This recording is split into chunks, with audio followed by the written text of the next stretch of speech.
Hey guys, tonight we're stepping into a life where the winters are endless, the breadlines are longer than your patience, and the only acceptable opinion is the one you don't say out loud.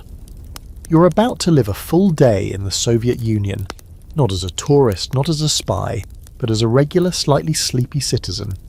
And spoiler alert, you probably won't survive this, not because of any dramatic danger, but just from sheer greyness and bureaucratic exhaustion. So before you get comfortable, take a moment to like the video and subscribe, but only if you genuinely enjoy what I do here. No pressure. Also, let me know what city you're watching from and what time it is. I always find it fun to imagine this sleepy little history club spread out across time zones. Now, dim the lights, maybe turn on a fan for that soft background hum, and let's ease into tonight's journey together. You wake up to the hiss and click of the radiator, that oddly comforting noise that tells you it's still working, sort of. Your Khrushchyovka, the 5-story grey concrete apartment block gifted to you by the state, groans as the building settles. It's 6:45 a.m, still dark, always dark. Through the single-pane window you see a blurry curtain of snow falling gently onto the iron railings of the stairwell outside. The glass is frosted around the edges, and when you breathe near it, your breath fogs up what little view you had. There's a smell in the air, vaguely metallic, slightly damp, but layered beneath that is something heartier. Buckwheat porridge from the neighbour's stove. The walls are paper thin, and you can hear her clanging around, talking to her cat like it's her husband, who's either long gone or just never existed. You can't remember which. Your room is small, 10 square metres, shared with your snoring cousin who works nights at the trolley depot. Your side of the room has a low wooden bed, a single shelf lined with worn books by Gorky and Tolstoy, and a dusty radio that hums even when it's off, probably listening more than broadcasting. There's also the small square of linoleum flooring that's peeling in one corner, revealing cracked concrete underneath. You slip your feet into stiff wool socks and shuffle to the tiny kitchen shared with 2 other families. Someone's already claimed the stove and you'll have to wait for your turn, unless you want to start a cold war over tea. The window over the sink is frosted on the inside, and the curtain is a once yellow rag now faded into Soviet beige. A cockroach skitters across the counter, but you don't bother to chase it. It's probably lived here longer than you have. The samovar is warm. Bless the babushka down the hall who keeps it going. You pour a cup of weak black tea, drop in a sugar cube, just one, you're rationing, and lean against the wall. The warmth seeps into your fingers. You look at the calendar, October 1906. The little red star marks today as some minor local celebration, but you don't remember what.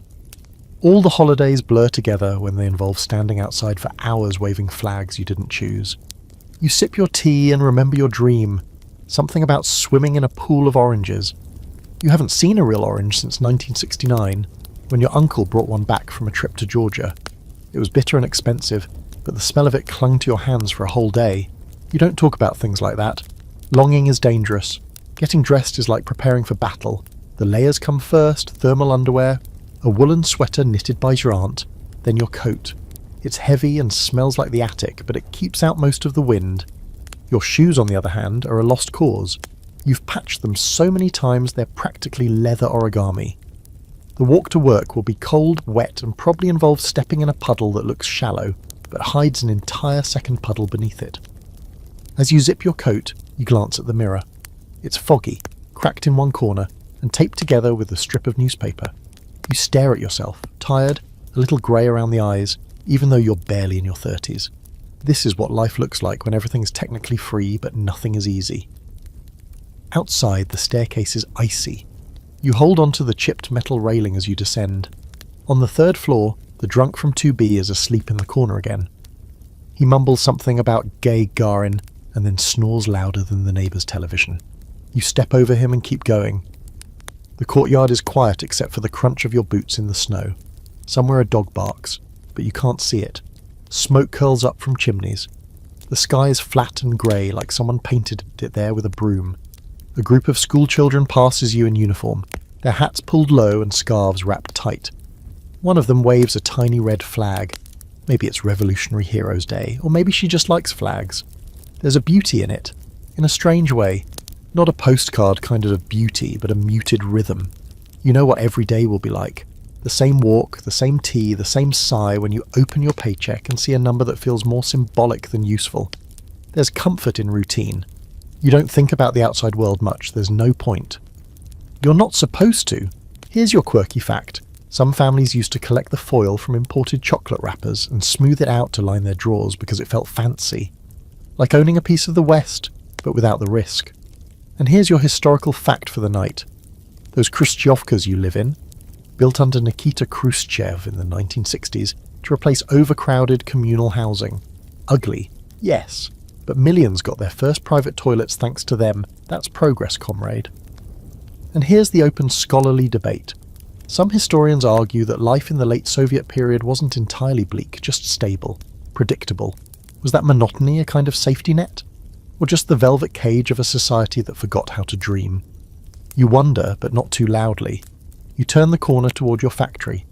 The smoke from its tall stacks disappears into the grey. Another day begins, and you're right on time, as always. You're not exactly sure what your factory makes anymore. Some days it's gears for tractors, other days it might be light bulbs or engine parts. Depends on who signed which paper up top, but it doesn't matter. You've worked here for 12 years, and the machines still make the same noise, the same oil leaks from the same crack under press 7, and your supervisor still smells like pickled herring and lectures people for showing up exactly 1 minute late. This morning the building greets you with its usual scent, diesel, old metal, and instant coffee someone spilled last week. You clock in by signing a logbook, because even though there's a punch card machine, it hasn't worked since Brezhnev sneezed on it during a tour in '72. You head to your workstation where the lights flicker like they're nervous, and the heater works only on Tuesdays.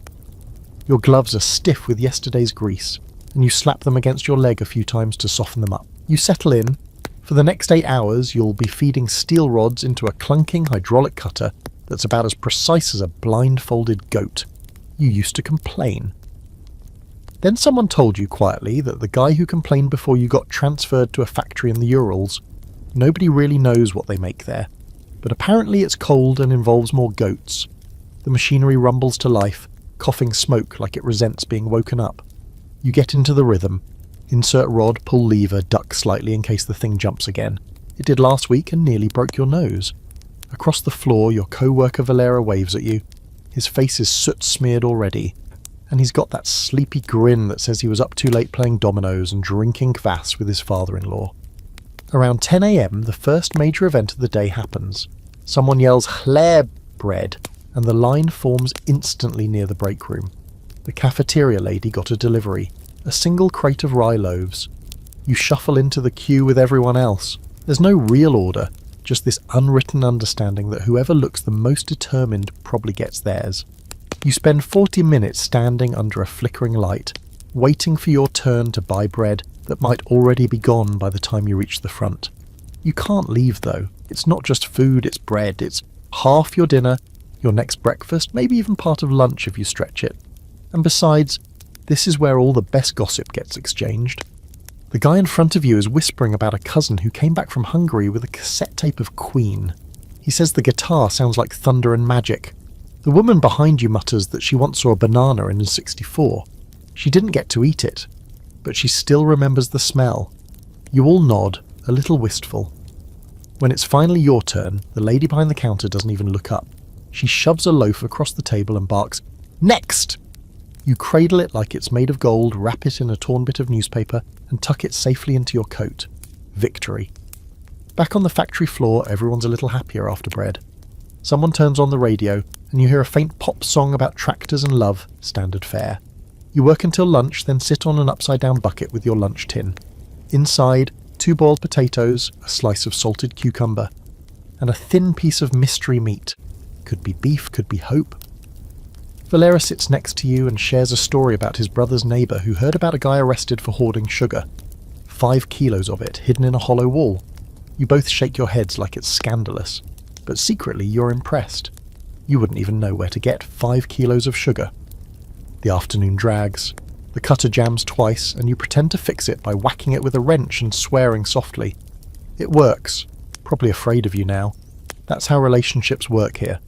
With machines, people, and the system itself.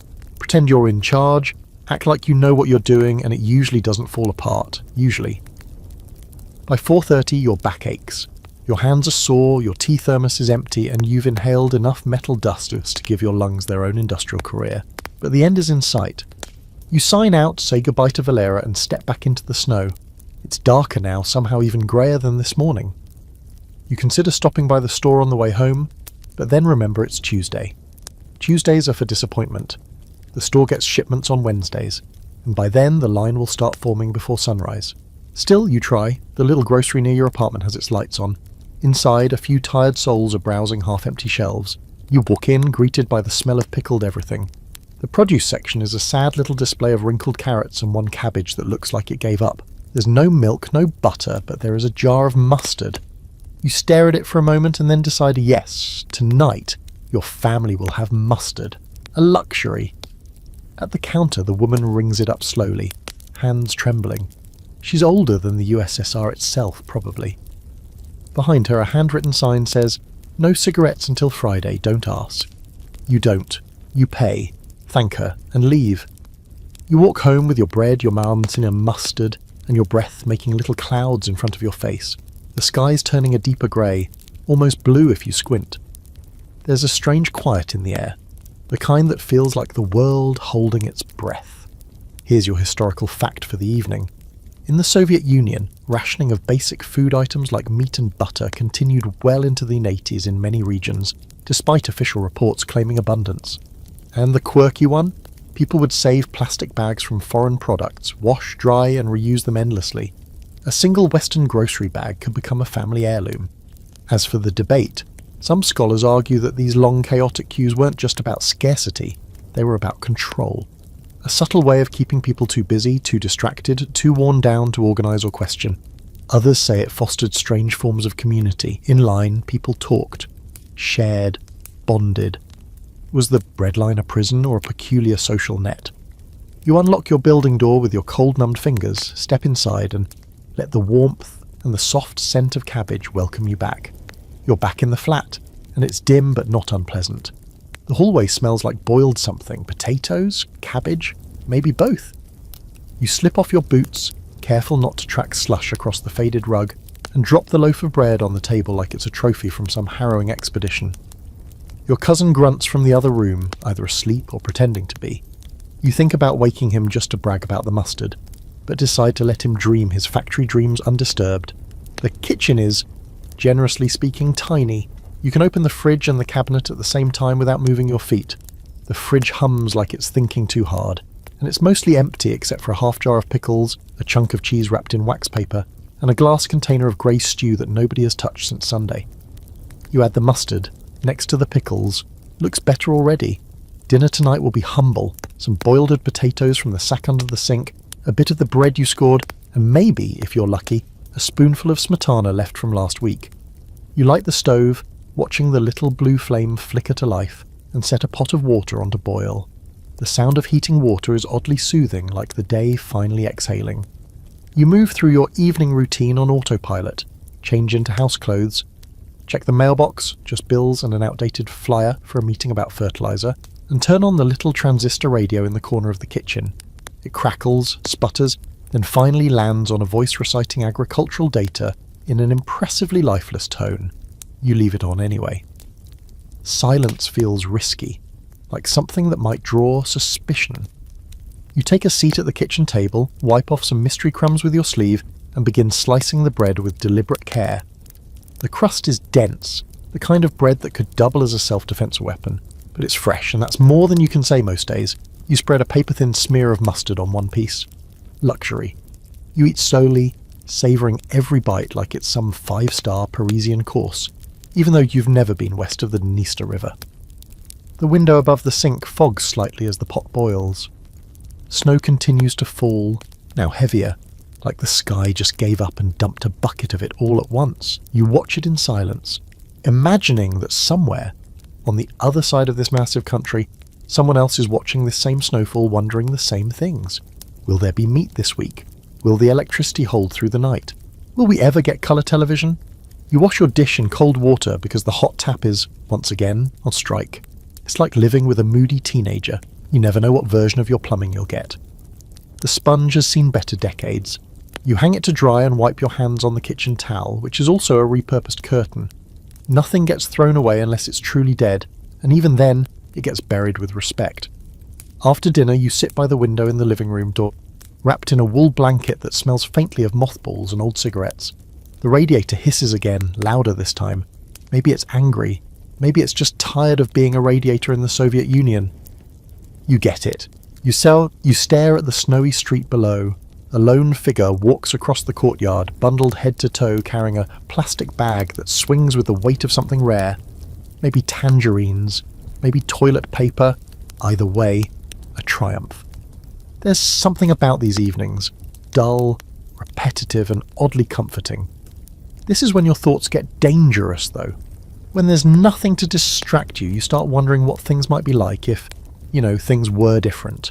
If the shops were full, if the news told the truth, if you could say what you wanted without your neighbour arching an eyebrow and making a mental note.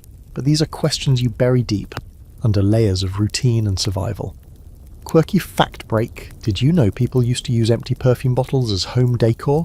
Not because they were fancy smelling, no one could afford to actually spray them, but because Western packaging looked exotic. A bottle of French cologne with half a drop left was worth more than a painting. You get up and turn on the television. Not because you want to, but because it's part of the ritual. There's one channel. It's the same anchor from yesterday and the day before, reading headlines like he's trying not to fall asleep. Agricultural production up. Everyone are doing great. Lenin's still a good guy. You could recite it yourself by now, but tonight there's ballet. The Bolshoi Theatre is performing Swan Lake again. That's the emergency default for state television. It's what they play when something important is happening that they're not ready to talk about. You watch for a minute, the dancers spinning like ghosts in feathers, and wonder, what is happening? The historical fact of the evening: Soviet citizens spent, on average, 4 to 5 hours a week queuing in lines by the 1980s. That's over 200 hours a year. A full work month, just waiting. For food, for soap, for shoes that didn't squeak. And here's the debate. Some people say Soviet citizens were apathetic, beaten down by the system into pure or dull obedience. But others argue that wasn't apathy. It was adaptation, a quiet form of resistance. You learn to make peace with boredom. You learn to find joy in small absurd victories, like getting a mustard jar, or having all your light bulbs working at the same time. You turn off the TV, the room now dark except for the soft orange glow of the street lamp outside. You stretch. Your bones crack in protest. The day has taken its toll, but there's something satisfying about the weariness. Not the kind of exhaustion that comes from chaos, but the heavy-lidded sort that comes from routine, grinding, predictable, and strangely comforting. You pour one last cup of tea, more water than flavour now, and let it warm your hands as you sit back down. The wind whistles faintly at the window. Somewhere above you a neighbour coughs. Somewhere below a baby cries. All part of the lullaby. You sip, and for a moment, you allow yourself a thought. Maybe it's not much of a life, but it is a life. And here that's enough. Morning again, or at least some approximation of it. It's hard to tell with the perpetual cloud cover and the sun playing hard to get. You wake to the familiar chorus, pipes clanking, a door slamming 2 floors down, and the rhythmic hacking cough of the guy in 4A who smokes like he's in a race with death and losing beautifully. The radiator is alive today, buzzing with faint heat like it's feeling generous. Your cousin's already gone, left you a note that says something about an early shift and not to eat the last pickle. You never intended to, but now you kind of want to out of spite. The floor is cold under your feet, even with socks. You shuffle to the hallway like a sleepy mammoth and peer into the kitchen. It's your turn to clean the stovetop. A sentence so boring it could kill a bird mid-flight, and yet, in this place, it's the kind of thing people really get worked up about. Someone left burnt milk crusted on the coils. Could be the woman from 2C, could be the man who insists on boiling fish at 6 a.m. every Tuesday. You'll never know. You spray a bit of vinegar water, scrub like you're sanding paint off a tank, and then rinse with water colder than your ambitions. Breakfast is modest. Black bread toasted on the burner, a dab of lard, and hot tea that's more hot than tea. You eat standing up, eyes drifting toward the window where a man is already dragging a crate of coal across the courtyard. He walks like someone whose knees gave up 2 decades ago but forgot to tell the rest of him. You respect it. You throw on your work clothes, The same faded overalls and coat that have survived both frostbite and fashion. There's a patch on the elbow stitched in with thread from a different decade. The boots are still damp from yesterday, but you shove your feet in anyway. They squelch like dying frogs.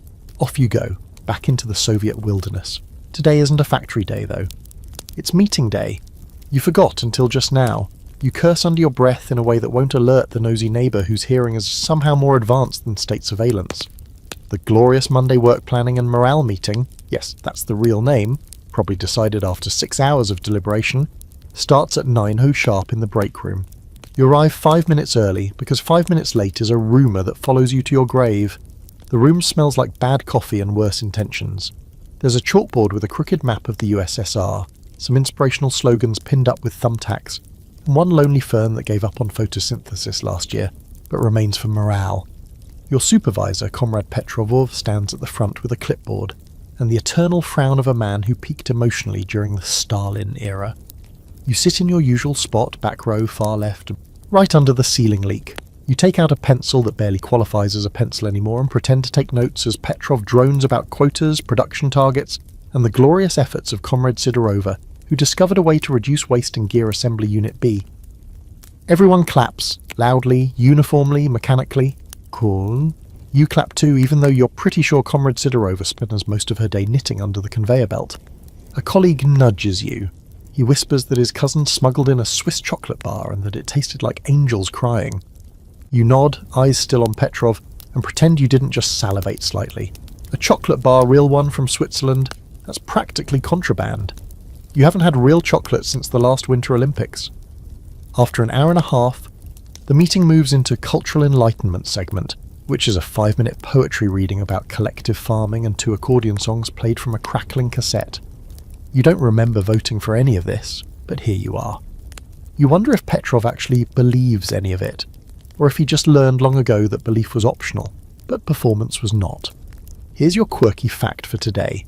Some workers used to bring potato sacks to meetings so they could discreetly knit or peel during the more enlightenment-heavy parts. Nobody said anything as long as the clapping happened on cue. You all sign your names in a ledger to prove attendance and shuffle back to your posts. The factory floor is mercifully loud, drowning out the hum of ideology with the grind of metal on metal. You return to your machine where everything makes sense, input, output, repeat. The machine doesn't care about quotas or politics, it just wants not to explode. You can relate. By noon your mind is back in the rhythm, metal, lever, wipe, repeat. Lunch is the same, bread, soup and gossip. Someone claims the KGB raided a hair salon last week because they were hiding Beatles records under the floorboards. Another says the mayor's son got caught hoarding foreign cigarettes and was reassigned to Siberia. Nobody really knows if these stories are true, but everyone retells them like sacred scripture. Truth is flexible. Rumours are eternal. Now here's the historical fact. During the Soviet era, clapping at meetings was often expected to continue for minutes at a time.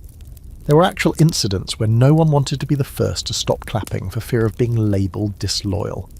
One such applause reportedly lasted over 10 minutes before someone fainted, mercifully ending the performance. And the open scholarly debate?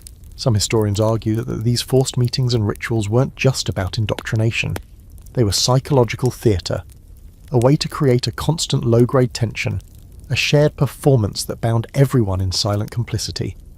Others say the meetings became so routine, so absurd, that they lost all impact and turned into background noise, more annoying than oppressive. By the time your shift ends, your hands are aching, your knees are threatening a strike, and your ears are still ringing from the press machine. Outside, it's snowing again. Bigger flakes this time, soft and slow like a lullaby for concrete buildings. You walk home with the kind of tired that lives in your bones, not your muscles.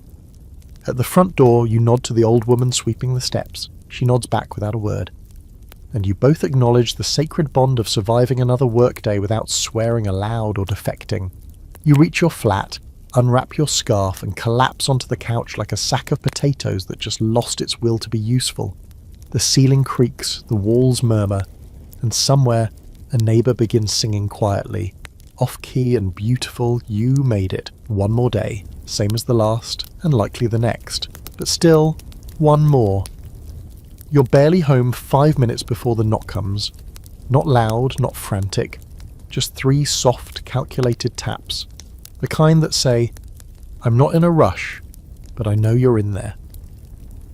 You freeze mid-scarf removal, wondering who it is this time. Maybe the janitor again, wanting help with the basement pipe that bursts every February, or the lady from upstairs peddling stale kvass and unsolicited opinions, or worse, someone from work. You open the door a crack, just enough to see the familiar thick glasses and permanently raised eyebrows of Comrade Drozdeva. She's head of the building committee, or self-appointed head depending on who you ask, and she's always appearing like a puff of cold air that smells faintly of mothballs and moral superiority. She doesn't smile. She never does. "There's a community morale meeting this evening," she says, like it's a favour she's granting you. "Attendance is, of course, expected." She lets that final word float in the air a bit too long. Then she nods and disappears down the hall in her standard issue orthopaedic slippers. You close the door and exhale through your nose.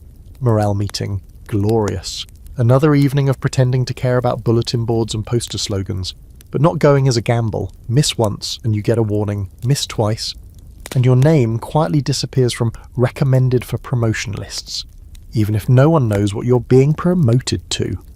You eat a quick dinner, bread again, but toasted this time. Fancy. You scrape the bottom of the pickle jar for a last slice, then add it on top like a garnish. Your cousin is still not home, probably avoiding the meeting by working overtime or hiding in the maintenance tunnels. You envy him. You bundle back up and head downstairs.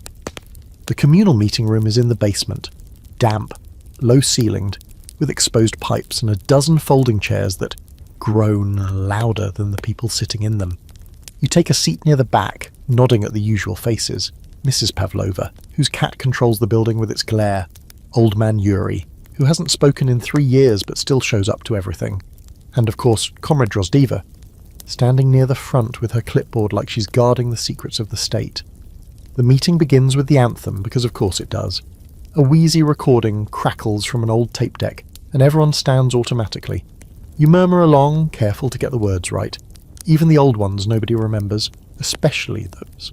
Then come the announcements. A water shut-off tomorrow from 6 a.m. to 4 p.m. for reasons nobody can explain.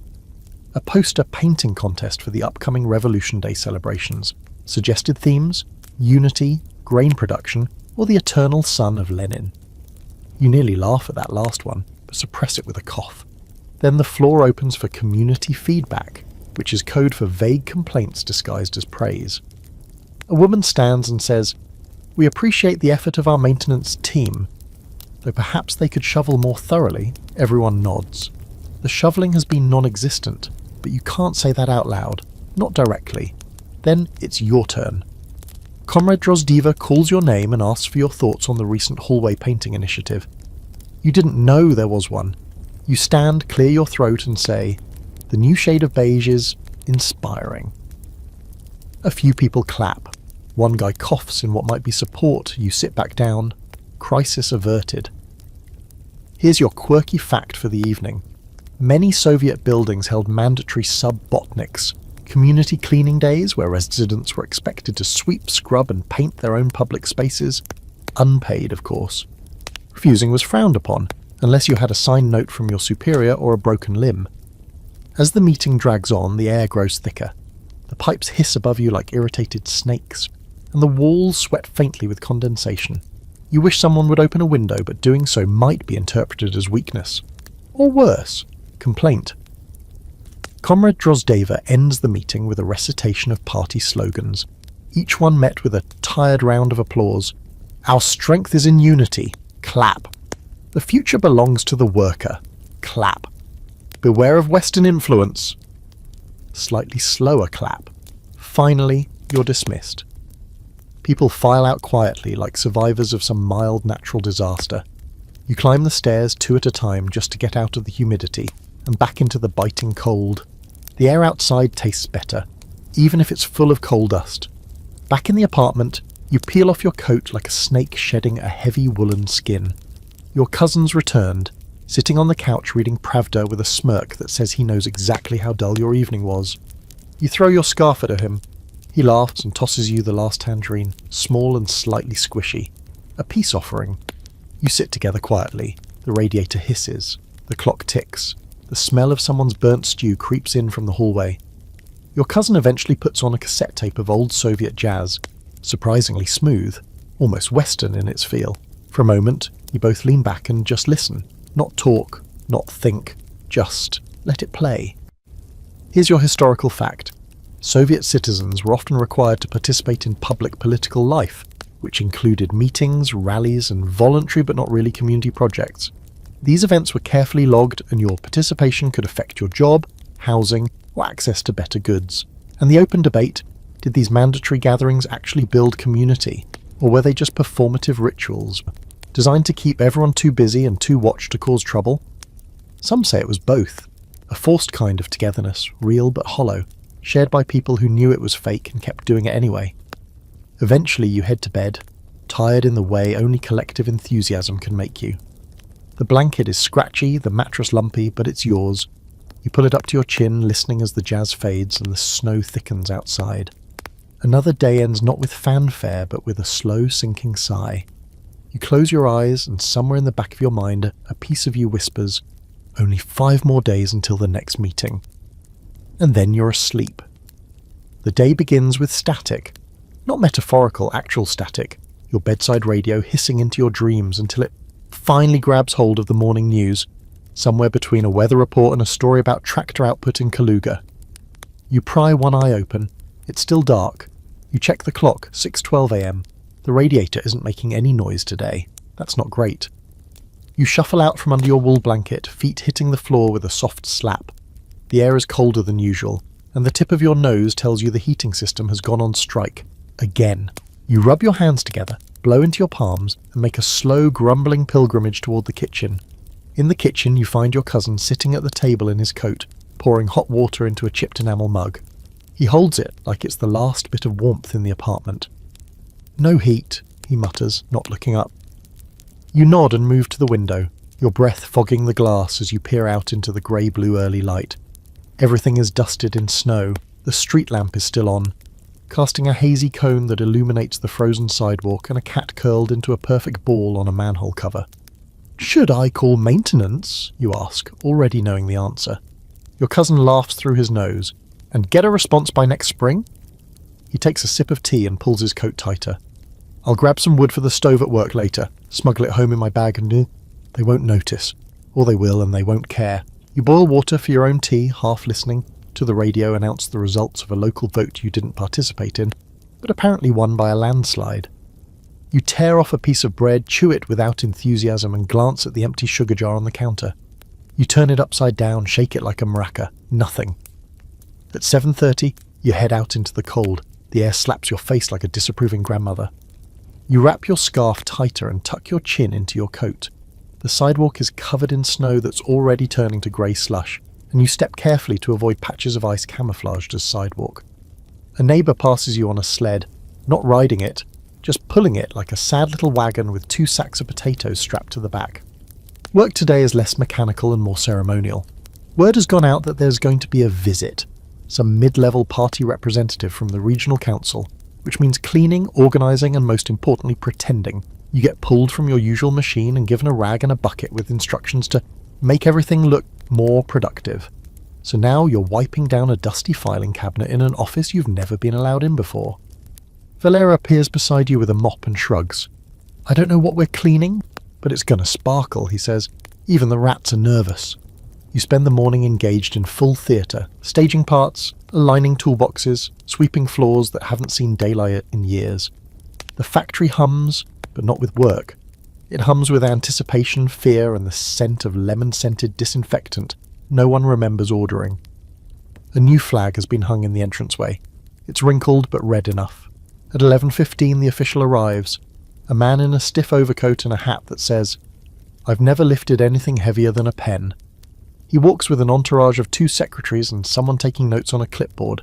Because of course. You and the others stand in position like mannequins, smiling, nodding, eyes full of fake enthusiasm. You even shake the man's hand. He smells like cologne and boredom. He asks you what you do here. You hesitate just slightly and then say, "I operate Machinery 7, overseeing the cutting of steel components for domestic agricultural equipment." He nods like he understands. He doesn't. Valera pipes in with something about worker unity, and someone else quotes Lenin. There's clapping. Too much clapping. Again, you can't feel your hands afterward. The group leaves, and within seconds, the flag is taken down. The floor becomes a floor again, and everyone goes back to their real work, now behind schedule and 3 hours grumpier. You return to your station and feed steel rods into the machine, the rhythm dull and comforting. Lunch is quiet. Even Valera has nothing clever to say. You chew your sandwich slowly. Black bread, 1 slice of cheese, and an absurdly thin strip of sausage. You sip weak tea from your dented tin cup and try not to think too hard about the performance you just gave. You'd win an award if awards existed for pretending your workplace is a socialist utopia, but there's only one prize here. Keeping your head down long enough to retire before the machine eats your hand. Historical fact for today: Soviet workplace inspections were often announced in advance, giving workers and managers time to clean, stage results, and prepare scripted answers. Real working conditions were rarely, if ever, the focus. And the quirky fact? Factories sometimes kept one working prototype or finished product on hand nicknamed the golden sample to display during visits, while actual production remained far behind schedule or non-existent. Appearances always mattered more than output. Then there's the ongoing debate. Was this level of performative work deception or survival? Were people complicit in propping up a lie, or simply adapting to a system that rewarded illusion over truth? Some historians argue it was a form of quiet resistance, weaponizing the rules to serve the people, not the party. Others say it simply dulled the collective edge of the population, replacing purpose with pantomime. By 5:00 the day has finally ground to a halt. You clock out, your gloves stiff with grease and dust. You and Valera exchange a tired nod. No words, just a shared understanding that you've both survived another round of theatre and labour. You trudge home through snow that's now slushy and filthy, your boots soaked through. The city feels muffled under the weight of winter, as if even the buildings are trying to sleep. You pause at the corner kiosk and buy a pack of matches and a small bag of salt. Bare essentials. The woman running the stall doesn't smile, you don't expect her to, and back at the apartment, your cousin is heating water on the stove, still bundled like an Arctic explorer. Maintenance says they'll fix the heat tomorrow, he says. They said that yesterday too. You light a candle for warmth more than light and sit near it with your hands cupped. The flame dances like it has secrets. The day ends the same way it always does, in layers. Layers of clothing, of thoughts, of fuss, of silence. You lie down, under your heavy blanket, still in your thermal shirt. Outside, the wind whistles past the window.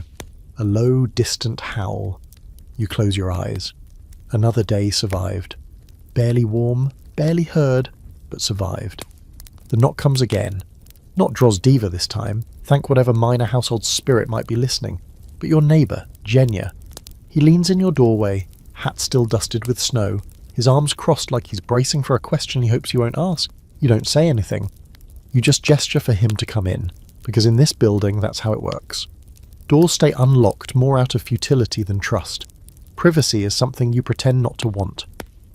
Genya closes the door behind him and stomps the snow off his boots. He's carrying a small jar. Inside it, a murky liquid that probably once had a purpose but now mostly smells like vinegar and anxiety. He holds it out. Trade? You raise an eyebrow. For what? He looks around your kitchen like it's a market stall, then spots the bag of salt you bought yesterday. Half of that. You almost laugh. Half a bag of salt for what's probably expired pickled mushrooms. But this is how it works. No shops, no receipts, just quiet, careful transactions. You nod and split the salt, pouring it into a folded scrap of wax paper. Genya leaves the jar on the table like a trophy. You sit back down and watch it. The mushrooms bob around like they're trying to swim away from their fate. You're not even sure they're mushrooms. Could be rubber. But you'll eat them anyway, probably with potatoes. Everything is with potatoes. The rest of the evening is filled with the usual background murmur. Someone arguing over the shared laundry schedule in the hallway, a toilet flushing 3 floors down that echoes like it's trying to escape, and your cousin muttering curses under his breath while darning his socks. You don't interrupt. Darning is serious work. It's either that or frostbite. Then, from the hallway, the unmistakable scent of frying onions. Not yours, of course, you haven't had an onion in 2 weeks. But someone scored big at the market. Maybe they knew someone. Maybe they just got lucky. You sit with your tea and inhale like it's a meal. Your stomach agrees too loudly. This is the rhythm of communal life. The hallway is as much a part of your home as your kitchen. People wander in and out, borrow things without asking, bring news whether you want it or not. You've had your socks stolen twice. One reappeared on a neighbour's clothesline months later, suspiciously your size but with a new patch stitched in. You let it go. The woman in apartment 3B stops by next. She's got her son with her, a snot-nosed kid with eyes too big for his face and a toy made from scrap wire and old bread clips. She asks if she can borrow your bucket. You hesitate. Buckets are valuable, but you nod and pass it over. She doesn't thank you. She just says, "We'll bring it back before Sunday," and disappears. You're pretty sure you won't see it again. The bucket is now in its third life. Later you go down to the shared bathroom. Not yours, this one's on the second floor. The one on your level is clogged again. No one wants to claim responsibility, which means no one's going to fix it. The hallway smells faintly of damp plaster and cabbage. You hold your breath as you pass the suspicious stain that's been growing on the ceiling since spring. The bathroom is unlocked and miraculously empty. You flip the light switch. Nothing. Of course. You use the flicker of your candle stub to guide your way. The mirror above the sink is cracked down the middle, like it's tired of reflecting anything. You wash your hands in water that's just a step above freezing. The soap is that brown industrial block that smells like burnt pine and regret. Here's your quirky fact. Soviet communal apartments, or kommunalkas, often had kitchens and bathrooms shared between several families, sometimes up to 7 or 8. Rules were unwritten but strict. No lingering, no talking politics, and absolutely no boiling fish without warning. That one should have been carved in stone. You return to your flat and collapse into your chair. The cushion is lumpy and a spring pokes you in the lower back, but it's still the most comfortable seat in your life. Your cousin is reading a book upside down, more from lack of light than confusion, and muttering about the plumbing. You nod in sympathy. Outside the snow is still falling, heavier now. It's quiet, except for a dog barking far off and the occasional groan of the building shifting.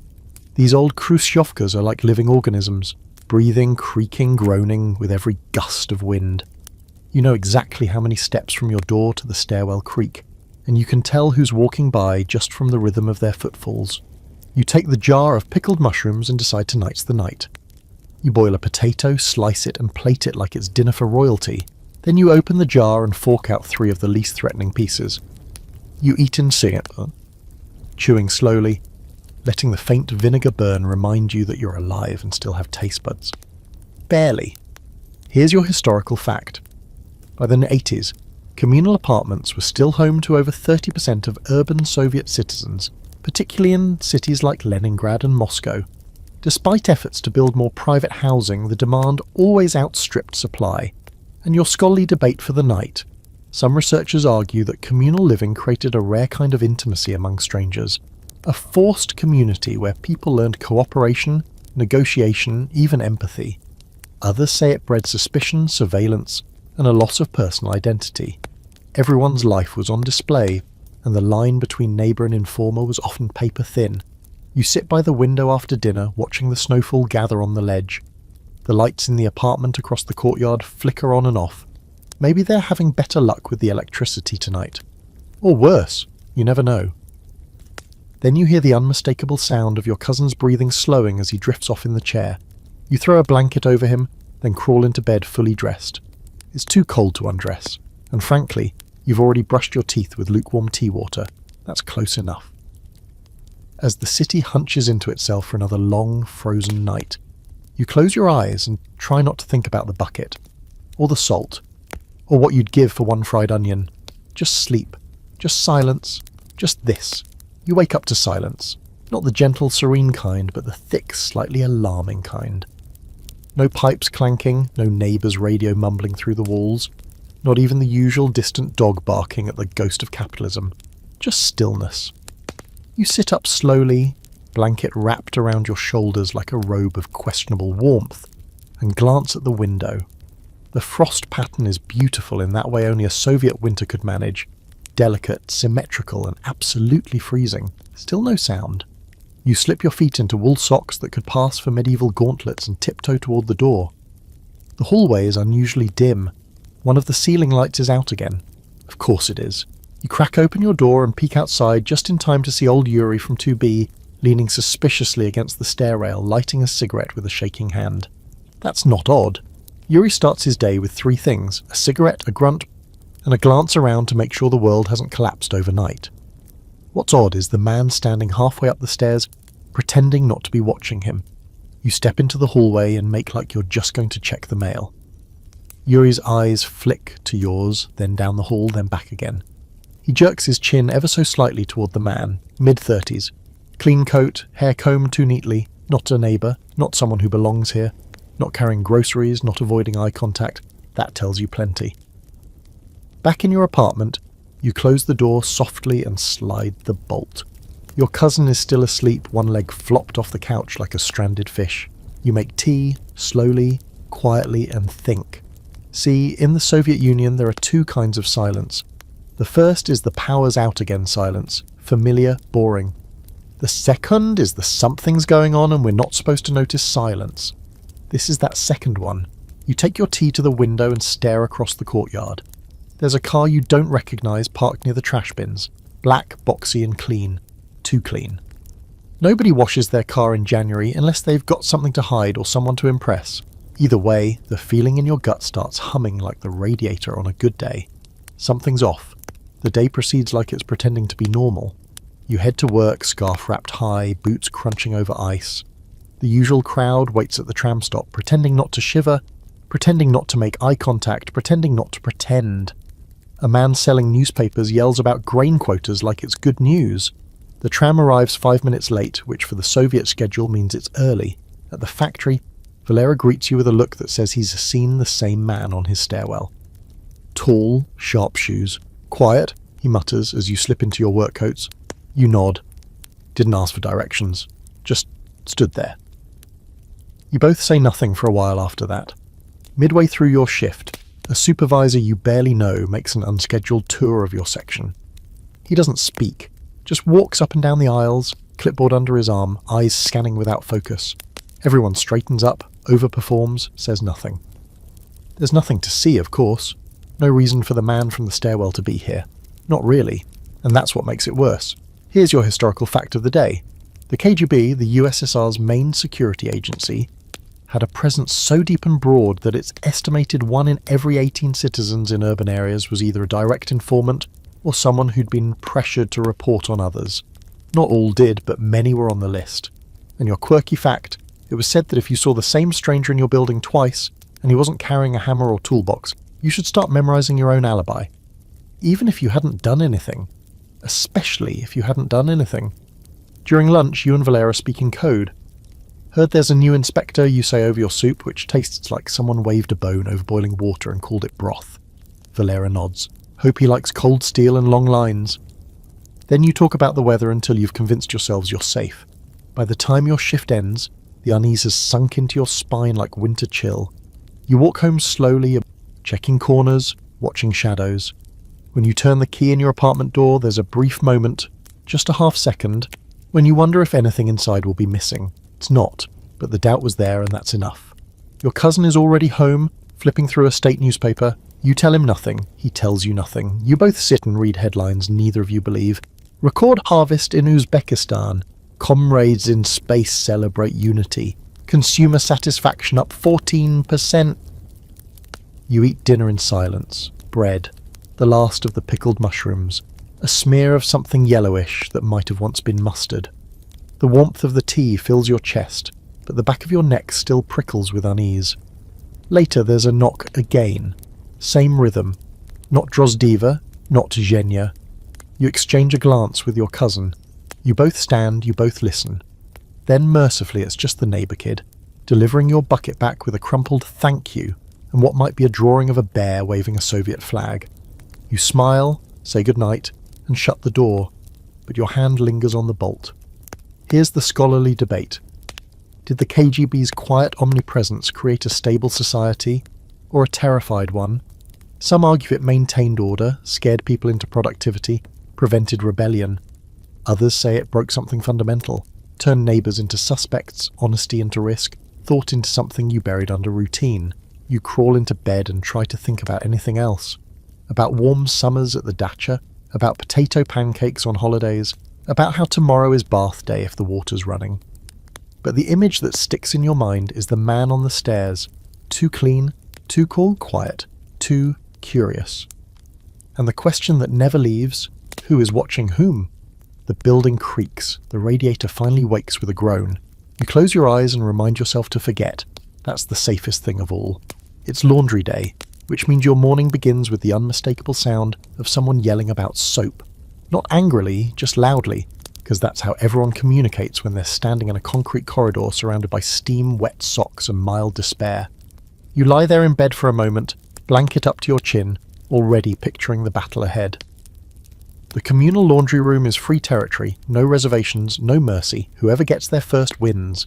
Whoever doesn't ends up boiling underwear in a soup pot. You shuffle into the kitchen in your slippers and nearly slip on a puddle left by your cousin, who's been defrosting the tiny freezer section of your refrigerator with a screwdriver and a hairdryer for the past 2 days. "You're up late," he says without looking up. "Drozdiva already stole the big tub. I heard her gloating about it." You groan. That means you're stuck with the dented metal bucket that leaks if you look at it wrong. Still, you gather your detergent ration, what's left of it anyway, a pale grey powder in a wax paper pouch with no smell and less lather, and head to the washroom with your bundle of clothes. The hallway is already muggy, doors propped open with bricks or broomsticks. Somewhere a radio crackles a patriotic song that sounds like a marching band playing in a blizzard. The washroom is a battlefield. 4 women, 3 buckets, and 1 bar of soap they're sharing like a sacred relic. You nod to everyone, say nothing, and find a space in the corner near the window where the icy wind leaks in and makes your fingers go numb. You strip off your outer layers and get to work dunking a week's worth of socks and shirts into freezing water and scrubbing like your dignity depends on it. It sort of does. There's no real privacy here. Everybody sees everybody's stains. A sock with a hole, shameful. A collar ring you didn't properly scrub. That gets noticed. It's not malicious. It's just the way things are. You work in silence next to a woman who might be a school teacher or a librarian or a quiet informant. She doesn't speak. Neither do you. It's safer that way. Halfway through, your cousin pokes his head in with a grin and a bundle of wet rags. "Forgot my work shirt," he says. "The one that smells like diesel and tears." He tosses it into your bucket and disappears. You sigh and wring out your sweater, muscles aching. Here's your quirky fact for today. In the absence of laundry machines, many Soviet citizens use bluing agents, strange little cubes of bright blue dye, dropped into the rinse water to make whites appear cleaner. The result was a kind of icy, ghostly hue that screamed freshly laundered in the most unsettling way. After 2 hours of scrubbing, wringing, and shifting your weight from one frozen foot to another, you finally carry your wet clothes back upstairs in a dripping heap. Drying them is the next adventure. Your apartment's tiny balcony, enclosed with rattling plastic panels, serves as your drying chamber. You hang socks on strings tied between rusty nails and lay heavier items over the railing, hoping they don't freeze solid before they dry. You sit near the window watching your shirt sleeves sway in the wind like surrender flags. The building across the courtyard has clotheslines too. Shirts, trousers, even a bra flapping in the wind like it's trying to escape. You catch eyes with someone across the way, a man doing the same thing you are. You both nod, solemn members of the frozen laundry fraternity. Lunch is leftover potato mashed with some cabbage. You try to liven it up with a smear of tomato paste that might be older than you, but it's still a meal. Your cousin suggests putting it on bread and calling it pizza. You tell him not to disrespect Italy like that. After lunch, you try to read a book. It's one of the few things the state encourages people to do for pleasure, as long as it's the right book. This one is Tolstoy, dusty, worn, and missing its back cover. You read 3 pages before your eyelids start to droop. Laundry day always wears you out. You drift into a nap on the couch. The kind of nap where your neck ends up at an angle that should be illegal and your arm goes numb halfway through. You wake up groggy, with the sound of something thudding on the balcony. A shirt knocked loose by the wind lies frozen against the glass like a warning. You sigh and retrieve it, holding it stiff as a board over the stove for thawing. Here's your historical fact. The average Soviet apartment rarely had a washing machine. Even into the 80s, most people relied on hand washing and drying clothes on balconies, radiators, or improvised indoor lines, and public laundromats, scarce and notoriously unreliable. Back downstairs, the laundry room has become a sauna. Steam clings to the walls, and water runs down the cracked tile like tears. Someone's left a bucket unattended. A towel lies in the sink half-washed. It's chaos, but it's a familiar kind. These little domestic battles are the rhythm of Soviet life, small, relentless, and always slightly damp. Your scholarly debate of the day: did shared domestic tasks like laundry and communal cooking foster solidarity among neighbours, or breed resentment? Some argue it created strong interdependent communities. Others point to the pettiness, the surveillance, the constant competition over resources as proof it was just one more layer of stress in a system already creaking under the weight of scarcity. You collect your now dryish clothes from the balcony, shake them out, and fold them roughly into a pile. Your cousin comes over, picks up one of his shirts, and sniffs it dramatically. "Smells like socialism," he says. You both laugh. A real laugh, short, tired, but real. That night you don't bother cooking. You each eat a piece of rye bread and wash it down with hot tea and a piece of candy that tastes like dust and vague orange flavour. It's enough. You sit together near the radiator, which is clanking to life again. Miraculous. Outside, the sky turns the colour of wet concrete. The snow keeps falling. The balcony creaks in the wind, and your socks, stiff and awkward, hang proudly by the window, proof that even in a place where everything is shared, borrowed or broken, some things still get done. The smell of boiled barley hits you before you're fully awake. It seeps through the walls, curls under the doorframe, and nestles in your nostrils like an overfed house cat. Your neighbour, the one with the unfortunate cough and the overwatered fern, is clearly trying a new breakfast routine. Or she's just boiling something she found in the back of her pantry and is hoping it won't turn into glue this time. Either way, it smells like the hallway outside a military cafeteria. You rub your eyes and swing your legs off the bed. The floor is cold and uninviting, but that's not new. What is new, at least for today, is the low hum of optimism in the air. Because today you're not going to the factory. No. Today you're escorting your niece to school. Her mother, your cousin's sister, has a dentist appointment, which in Soviet terms means sitting in a dim hallway for 6 hours to have a tooth removed with instruments forged before the war. Your niece is already dressed when you arrive at their flat upstairs. Her coat is too big, boots slightly mismatched, and her satchel is bursting with a mix of textbooks and half-crushed bread. She grins up at you like she's off to see the wizard. You give her the standard Uncle Guardian nod and take her gloved hand in yours. The walk to school is short but eventful. You pass the usual landmarks, the suspiciously tilted lamppost, the snow-covered statue of a local war hero whose nose chipped off 3 winters ago, and the shop that never has anything in the window but posters of sausages. Real sausages? Who knows? You've never seen one in there. Your niece talks the whole time about school, about her teacher, whom she suspects is secretly married to the gym teacher, and about how she wants to be a cosmonaut or a ballerina, maybe both. You nod and offer appropriately amazed responses. She's 7, and this is the most optimism you've heard in a month. When you reach the school building, it looks like every other building. Grey, functional, and slightly damp. Inside, the hallway smells like chalk, wet wool, and cabbage. You help her hang up her coat in the crowded cloakroom and watch as she disappears into a wave of other children, each dragging their little bags, trailing scarves, or clinging to hand-knitted mittens. You linger a bit, leaning against the wall under a poster of Lenin that declares, "Learn, learn, and learn again." His eyes seem to follow you, possibly judging your homework record. A bell rings, loud and shrill. Children vanish into classrooms like been sucked into a vacuum of structured mediocrity. You think about your own time in school, the recitations of patriotic poems, the mandatory hand-raising before speaking, the monthly self-criticism sessions where you had to admit that you didn't fold your uniform correctly, or that you sometimes daydreamed about Finland. Education was free, yes, but so was the indoctrination.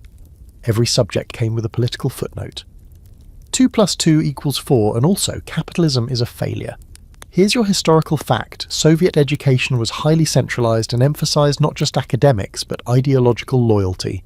Students were trained to memorize facts, respect authority, and internalize party values, whether they understood them or not. You stop by the school library on your way out. It's small but warm and smells pleasantly of paper and old wood. You chat briefly with the librarian, who wears the same sweater every day and has a voice like sandpaper. She lets you check out a book of Russian folk tales, one of the few safe genres left untouched by censors.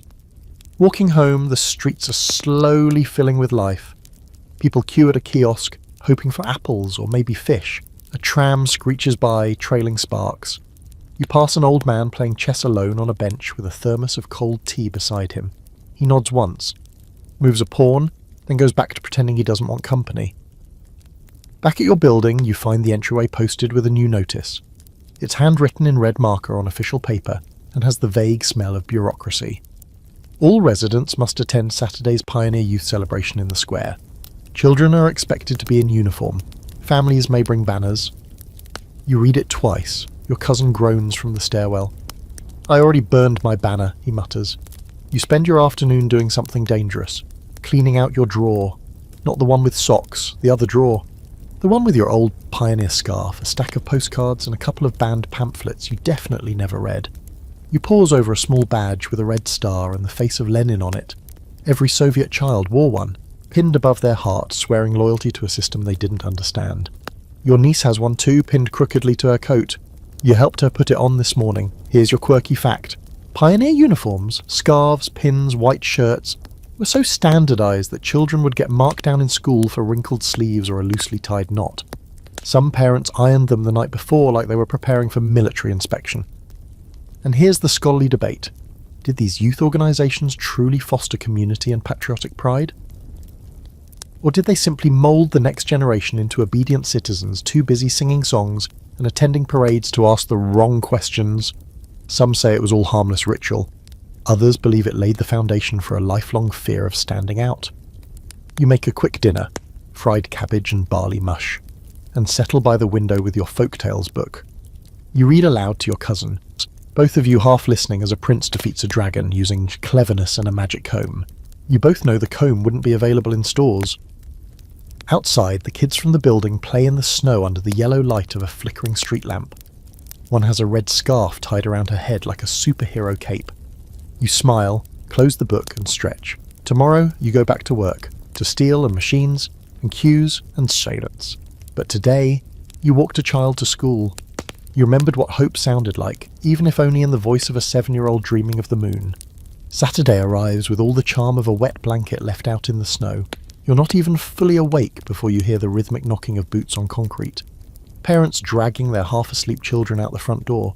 Collars turned up, scarves trailing behind like little red flags of reluctant patriotism. Today is the Pioneer Youth Celebration, which means banners, chants, too much standing in the cold, and clapping until your gloves go damp.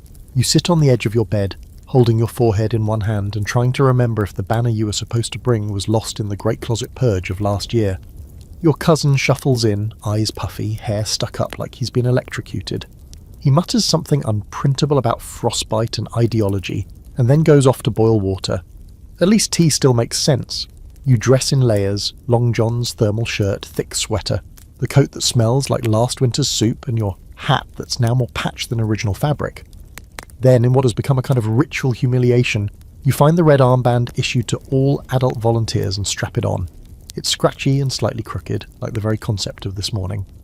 You meet your niece and her classmates outside. They're all bundled, squinting in the pale morning light, and holding thin wooden sticks with slogans on cardboard. "Forward with Lenin's spirit," one says, slightly bent in the middle. Another reads, "Our future is glorious labour," which feels more like a threat than encouragement. A woman with a clipboard is shouting names like she's assembling troops for the battle. The square is already crowded when you arrive. Children in crisp white shirts, most layered under thick sweaters, stand in semi-orderly rows.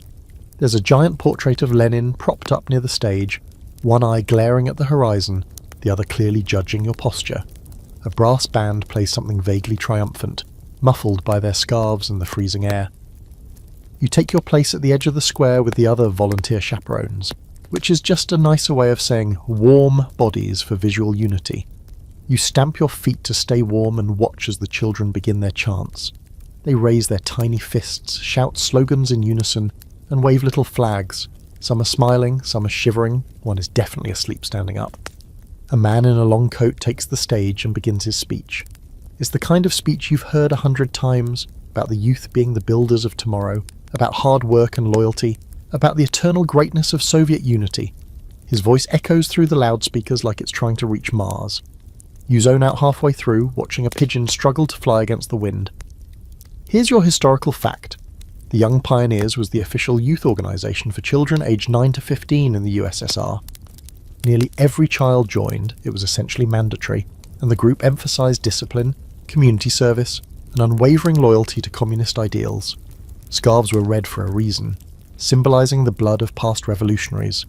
The kids start singing now, those cheerful, slightly eerie tunes that somehow always involve tractors, sunshine, and slogans. You remember the lyrics from your own pioneer days, even though you haven't sung them in years. The words come back like old scars. You don't sing out loud, but you hum the tune quietly, so quietly even you barely notice. Your niece waves at you from the front row. Her scarf is crooked, her cheeks red, but her smile is real. For a second, you forget how ridiculous all this is. Then someone hands you a stack of pamphlets to distribute. Educational material, they say.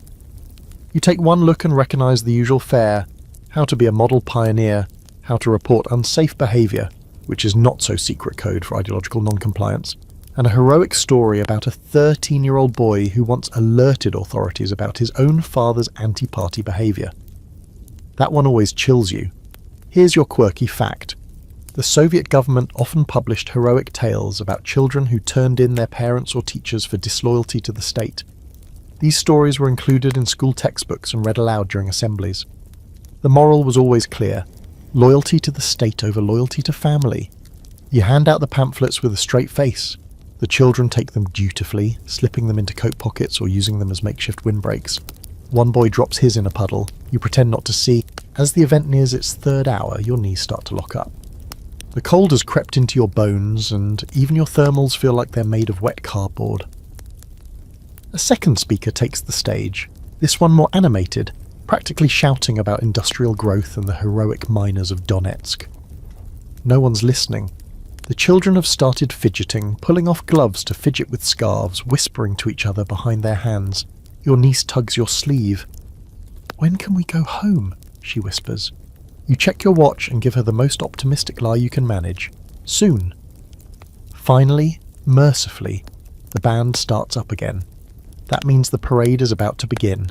You walk alongside the children as they march through the square, up the main avenue, past the statue of a Soviet poet no one reads anymore, and then loop back around to the schoolyard. Onlookers clap, a few take photos, and someone throws candy that disappears faster than state funding for plumbing. Back at the school, the children are dismissed. You watch them scatter like dandelion seeds, scarves trailing behind them, boots squeaking, voices laughing again now that the performance is over. Your niece hugs you before running off with her friends. "That was boring," she says with a grin, "but the candy was good." You walk home slowly, hands shoved deep in your coat pockets. Your armband itches. Your toes are numb. But there's a strange feeling in your chest. Not pride exactly, but something like endurance. You've done this before. You'll do it again, not for the speeches, not for the slogans, but for the ones who still wave from the front row. Your cousin's already home when you arrive, boiling more barley, of course. He takes one look at you, red-cheeked and wind-burned, and asks, "How many slogans this time?" 17, you reply. And 3 references to Lenin. He whistles. A new record. Here's the scholarly debate. Were events like these just harmless rituals to keep children busy, or were they calculated tools of ideological conditioning? Some historians argue these gatherings offer genuine community and structure. Others see them as early rehearsals for a life of compliance, performance, and quiet self-censorship. You take off your coat, drop onto the couch, and sip tea so hot it burned your tongue. It doesn't matter. Your feet are still thawing. Outside, the wind has finally died down. You close your eyes and hum the Pioneer song under your breath, just loud enough for no one to hear. It starts with a whisper in the stairwell. Not a loud, urgent whisper, the kind you lean in to catch, pretend not to hear, then absolutely repeat to someone else later. This one rides the air between floors, carried by boots creaking up the steps and the soft hush of a grocery bag swinging. "He's got jeans," someone mutters. "Real ones, Levi's." You pause halfway through peeling a sad potato, your paring knife suddenly very still. Levi's. That word doesn't mean much in most of the world. Just a brand, just denim. But here it's more like a spell. Western jeans are rare, expensive, forbidden in some cases. The stuff of black market legends. You glance out your peephole, heart doing a little stutter, and catch the back of a young man disappearing into 4C, with what looks like an unusually stiff plastic bag tucked under his coat. You go back to your potato, but it's ruined now. You're not even sure what you're peeling anymore. Your cousin walks in, sniffs the air and asks, "Burnt again?" You don't answer. You just hand him the peeler and say, "Someone in the building got Levi's?" That stops him in his tracks. The black market, or as people like to call it when pretending to be innocent, the informal economy, is the shadow under the surface of daily life. Official stores are where you go to be disappointed. But if you want things that work, that last, or that bring even a flicker of joy, you go to someone who knows someone, the cousin of a guy who works at the train depot, the woman with a brother in Hungary, that teenager who somehow got his hands on an Adidas windbreaker and now walks like a prince through snow. Later that day you take the trash out, slowly, with purpose. It's an excuse to linger in the hallway without looking like you're lingering. And sure enough, you catch sight of the jeans again. The kid from 4C, Misha, you think his name is standing at the stairwell talking to two other boys. He's wearing them. Faded indigo, high-waisted, tight in the way Soviet jeans never were. You can almost hear the American guitar riffs echoing off the brick. One of the other boys holds out a ration coupon like he thinks it's worth something. Misha laughs, waves it off. "Chickens," he says. "Frozen ones, 2 of them, plus cigarettes." He points to his hip. "This stitching? You think that comes cheap?" You watch, silent. Not envious exactly, just awake. It's not the jeans, not really. It's what they mean. They mean options. They mean someone's been outside the lines and come back with a souvenir. They mean choice. Here's your historical fact for today. Despite being officially banned or restricted, Western consumer goods, especially clothing, were highly sought after in the USSR. Jeans in particular became a symbol of rebellion and status.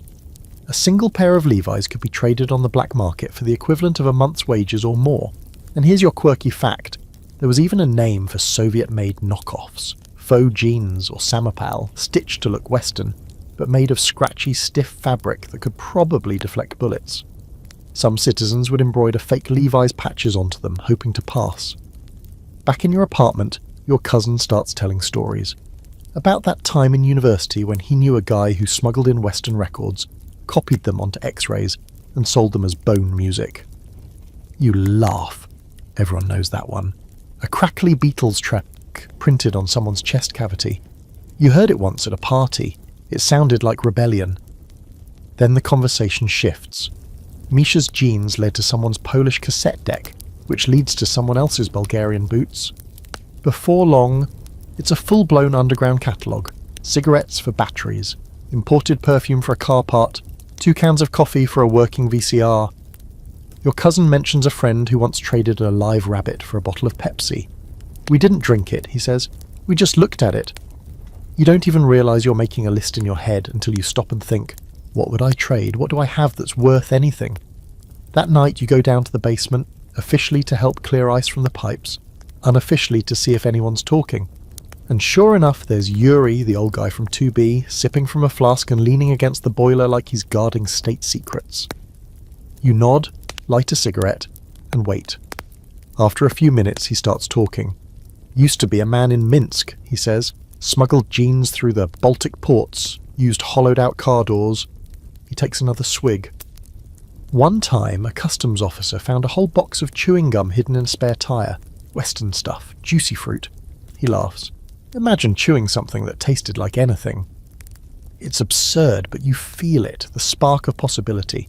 Not just for the gum or the jeans, but for the idea that there are cracks in the system, small ones, but real. Here's the scholarly debate. Did the black market undercut the ideals of the Soviet system by importing Western influence? Or did it prop the system up, allowing citizens to cope by quietly bypassing its failures? Some scholars argue that without it, people would have rebelled. Others believe it taught them to accept corruption as normal, as just another flavour of survival. Back upstairs, you and your cousin sit by the window watching Misha parade by one more time in his jeans. He walks like someone who knows the rules and chooses to ignore them. He'll probably get in trouble eventually. Maybe someone will report him. Maybe not. You lean back, arms folded, and sigh. "You ever own anything Western?" you ask, your cousin thinks. "Had a Zippo once, silver, didn't even smoke back then, just liked the click," he grins. "Traded it for a German umbrella, lost that in a storm." You both fall into a thoughtful balance. You don't need jeans, not really. You're not even sure what you'd do with them, but still, as you stretch your legs and glance down at your own rough, state-issued trousers, grey, stiff, unsympathetic, you start to imagine, just a little, and you can't help it. You wonder what it feels like to walk through your life in a pair of Levi's, with a lighter in your pocket and a song in your ear that's never been approved by anyone. You wake up to birdsong, actual birdsong, not someone whistling or the crackle of a radio, but real, living birds. It's jarring. You blink in the early light and sit up slowly, trying to figure out what season it is without looking at the calendar. Spring? No, not yet. It's just warm enough to trick the birds, warm enough for the ice on the windows to stop forming little mountain ranges overnight. Your cousin walks into the room barefoot, squinting at the window. "You hear that?" he asks, as if you're both witnessing a miracle. You nod. Neither of you mention that one of those birds is probably already being targeted by the old man from 3C, who once tried to catch a pigeon with a tennis racket and a net made from curtain lace. You don't have to go to the factory today, it's the weekend, and by some unspoken miracle, no community cleaning duty has been assigned. No patriotic assembly, no plumbing emergency, no mandatory group discussion about the glory of iron production in Novosibirsk. Which means only one thing: dacha time. You pack like you're going to war. Bread, butter, 1 cucumber, a tin of sprats, jar of jam that's more crystallized sugar than fruit, 2 mugs and 3 mismatched spoons. You wrap everything in towels and tuck it into a canvas bag that smells like generations of mildew and optimism. Your cousin brings matches, a kettle, and a deck of cards so warped it's practically folklore. The journey begins at the tram station, where a crowd has already gathered, all with the same dream: escape the city, even just for a day. The tram itself is a metal beast from another century, painted green and shrieking with every turn. Inside, people are squashed together, balancing jars of pickles and bags of fertilizer between their knees. There's a distinct smell, part wet wool, part soil, and part hope. The dacha plots lie on the city's ragged edge, nestled in forests that still remember being wild. Each one is a patch of land no bigger than a generous backyard, with a crooked wooden shack perched somewhere in the middle. Yours is painted an indecisive blue-green and leans slightly to the left, like it's considering retirement. You unlock the door with a rusty key that's more rust than key and step inside. The air is musty, with the faint scent of kerosene and damp wood. Everything's exactly where you left it. A stove that wheezes, a tiny table with a drawer that sticks, and a bed covered in an army blanket that doubles as both insulation and a makeshift curtain. The first order of business is tea. You boil water on the tiny stove, watching the flame flicker as you hold the kettle just right, willing it to stay lit. Once the tea is steeped, weak but comforting, you sit outside on a creaky wooden bench and sip in silence, letting the sun brush your sang-mar. There are no machines here, no grey buildings, no lines, no announcements over the loudspeaker about potato yields. Just the occasional sound of someone hammering something, birds flitting through the bare trees, and your cousin muttering about the roof leak. Again. Here's your historical fact. In the Soviet Union, dachas, small seasonal country houses, were granted to workers, professionals and retirees. Though officially modest, they became havens for privacy and quiet rebellion. Gardening, reading contraband books, even playing banned Western music was safer behind a garden fence than in an apartment hallway. Your cousin goes off to chop some wood while you inspect the garden. Nothing's growing yet, of course, but there's something sacred in the empty beds. You run your fingers through the soil, dark and still cold.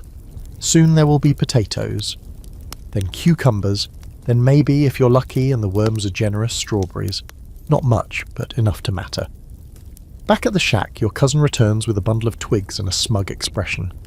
"Found an old wasp's nest under the shed," he says. "Empty, but still terrifying." You nod in approval. Country life has its own dangers. You make lunch, slices of bread with sprats and butter, cucumber cut with a penknife, and weak tea sweetened with sugar cubes you've been hoarding since New Year's. It tastes better out here. Everything does. Even the tea somehow has more flavour when it's sipped in a creaking chair under a sun that finally remembers how to shine. Here's your quirky fact. Many Soviet citizens built their dachas almost entirely out of scavenged or borrowed materials. Windows from old factories, doors from demolished schools, nails traded for vodka.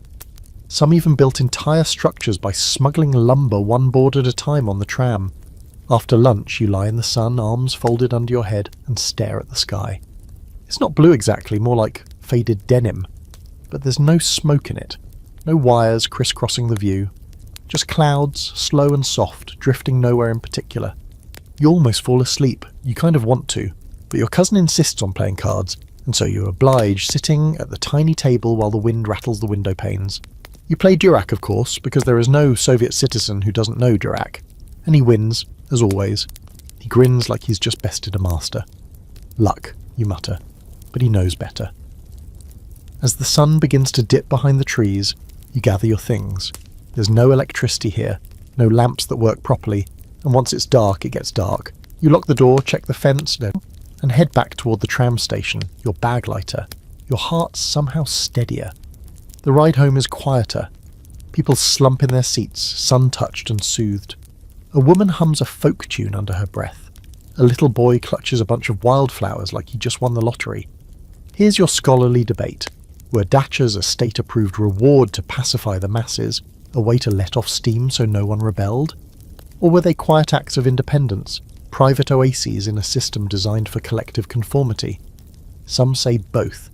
Escape, even sanctioned escape, is still escape. You arrive home just as the streetlights flicker on. Your cousin carries the kettle like a trophy. You carry the silence inside you stretched out like a blanket. The city hasn't changed in your absence, but you have, just a little. That's enough for now. You hang up your coat, wash the mug, and sink into your bed with muscles sore from sunlight and fresh air. For the first time in weeks, you fall asleep with dirt under your nails and no thoughts in your head. The letter arrives unexpectedly. No envelope, just a folded piece of paper slipped under your door sometime between the crack of dawn and the first clatter of boots on the stairwell. It smells faintly of laundry soap and pencil shavings, and the handwriting is small, careful, and unmistakably hers. You recognise it immediately, those loopy E's and tight G's that always looked like they were marching in formation. You unfold it and begin to read, half dreading what it might say, half already smiling. It's from her, the girl you met years ago at a pioneer gathering, back when the most rebellious thing you could imagine was sneaking an extra sugar cube into your tea. You haven't seen her in almost a year, not since she transferred to another oblast to take care of her sick aunt. You've thought about her plenty since then, thought about the way she used to hand you notes during meetings, about how she always seemed to say what you were thinking, but better. In the letter, she tells you she's coming back for a short visit, just a few days. Her uncle found her a temporary post at the local library, covering for someone on maternity leave. She'll be working, but not enough to keep me from a long walk in the park if someone happens to show up at the same time. You read that sentence 3 times, trying to decide if it means what you think it means. You decide it does. Your cousin finds you sitting at the kitchen table, the letter folded in front of you like a sacred document. He raises an eyebrow. That from the tax office or a secret admirer? You shake your head, smile, and tuck the letter into your coat pocket like it might vanish if left alone too long. Later that afternoon, you head to the park. It's not quite spring yet, just the early thaw, where the snow is melting into puddles that reflect the grey sky, and everyone pretends not to slip on the ice hiding underneath. The park is still mostly brown, the trees bare, benches wet, but it's open. An open space in this city feels like a gift. You find her waiting near the statue of the poet with the missing hand. She's wearing the same long coat you remember, though it looks a little more threadbare than before. Her hair's shorter now, tucked into a wool cap, and she's holding a book in one hand, fingers tucked carefully between the pages. "Hello, stranger," she says, smiling like she just saw you yesterday. You smile back, awkwardly. "I almost didn't recognise you without a red scarf and a loudspeaker." She laughs. It's the same laugh. You both fall into step along the cracked path, walking side by side through melting snow and the faint smell of wet bark. You talk about safe things first. Work, food lines, whether the bakery on the corner still sells that weirdly sweet black bread. Then she tells you about life out in the other oblast. How quiet it was, how boring, how the only excitement was when the town got a shipment of Georgian citrus and the whole square smelled like oranges for 2 days. You ask if she missed the city. She says, "I missed someone in it." You look over at her, but she's watching the geese gather in the half-thawed pond like she didn't just drop a small heart-shaped bomb into the conversation. Here's your historical fact. Though arranged marriages were encouraged in earlier decades of the USSR by the 1970s and 80s, Romantic relationships and courtship had become more common, even if shaped by the limits of public space, censorship, and parental oversight. Young couples often found privacy in parks, forests, or even on the roofs of apartment buildings. You sit on a bench that's mostly dry. The wind is sharp, but you don't care. You ask about her work at the library and she lights up, talks about sorting the old card catalogues, finding a stash of banned poetry tucked between gardening manuals, and how she secretly read half a copy of Dr. Zhivago before hiding it again. "It's so strange," she says, "reading a book you're not supposed to read. It makes every word feel like it's aimed right at you." You nod. You felt that too, even if you won't say what you've read and where you read it. It's safer that way. Here's your quirky fact. Many banned Western, or censored Soviet books were circulated as handwritten copies, known as samizdat. People would copy entire novels by hand or type them out using carbon paper, sharing them secretly among trusted friends. Owning one was illegal. Reading one was revolutionary. You talk for hours, about nothing, about everything, about how the hot water in your building works only when you least expect it, about how her aunt still believes America is run by cowboys, about how some days it's hard to tell if you're really living or just waiting for something else to start. When the sun begins to dip behind the clouds, you walk her to the tram stop. She pulls her coat tighter and leans a little closer, not quite touching you, but close enough to make your heart beat faster than it has in weeks.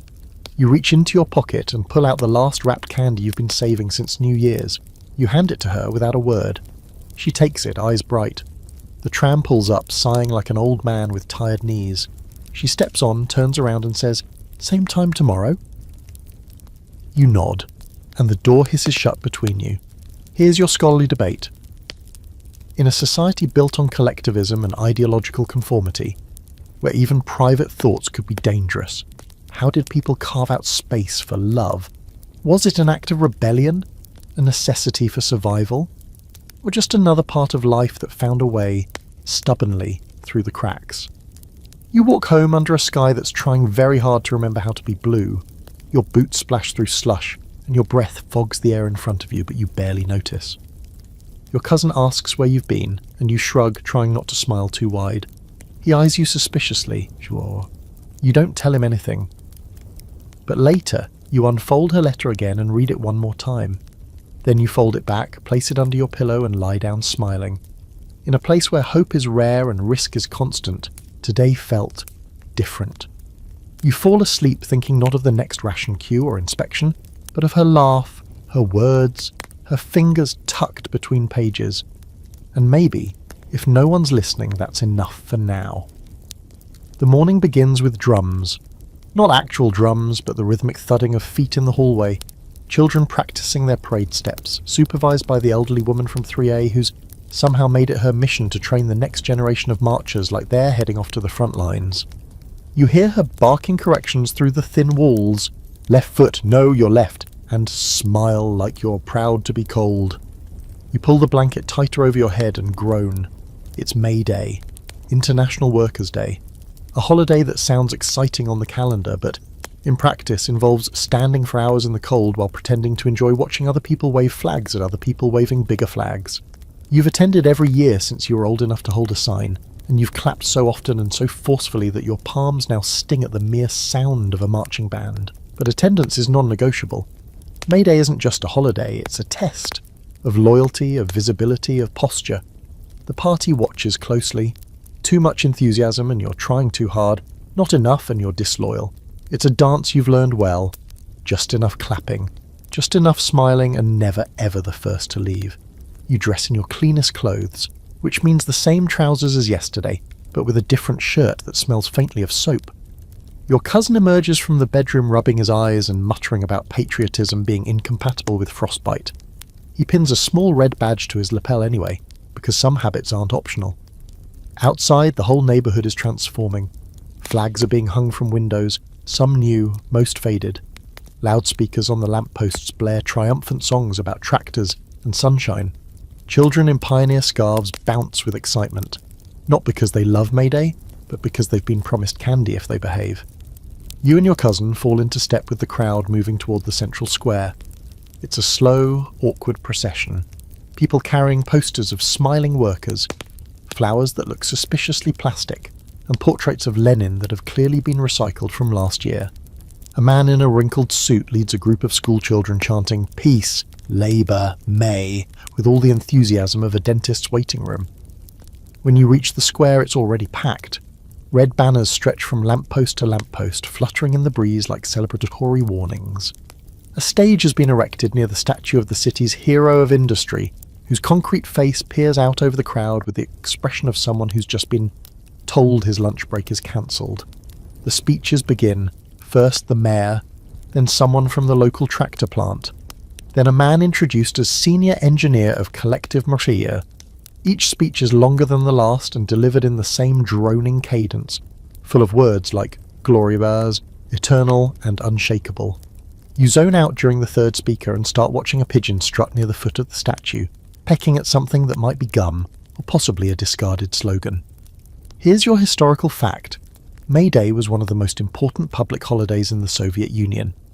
It combined displays of military strength, labour unity, and ideological conformity. Participation wasn't officially mandatory, but absence was definitely noted and often recorded. You clap at the appropriate moments, cheer when the crowd does, and wave a small flag handed to you by a teenage volunteer who looks like he'd rather be anywhere else. Your cousin whispers, "If we chant loud enough, maybe they'll skip the fifth speaker." You both know that won't happen. The quirky fact of the day? Some Soviet factories would produce special batches of extra bright, extra red fabric just for May Day banners, textiles so garish they were dubbed parade-only reds. You once saw one burst into flame under stage lights during a rally. It was extinguished with patriotic haste. After the speeches, the parade begins. Military cadets, factory workers, students, and even a surprisingly chipper group of librarians all march past the reviewing stand with raised fists and fixed grins. You spot Misha, the kid with the jeans from last week, now in a pressed uniform, looking like he's been scrubbed by a committee. You give him a thumbs up. He smirks. And then, just as the seventh float begins to roll by, this one celebrating regional potato yield increases, you see her, the girl from the park. She's marching with a group from the library holding a sign that reads, "Knowledge is the light of progress." She catches your eye, flashes a smile, and lifts the sign a little higher. Your heart does something undignified. You make your way around the square as the parade continues, careful not to look like you're trying to find someone. Eventually, you spot her group peeling off behind the stage. You wave, she waves back, and you both meet behind a stack of unused slogans. She's flushed from the march, her hair slightly windblown, her cheeks bright. "You made it," she says. "Wasn't going to miss the light of progress," you reply.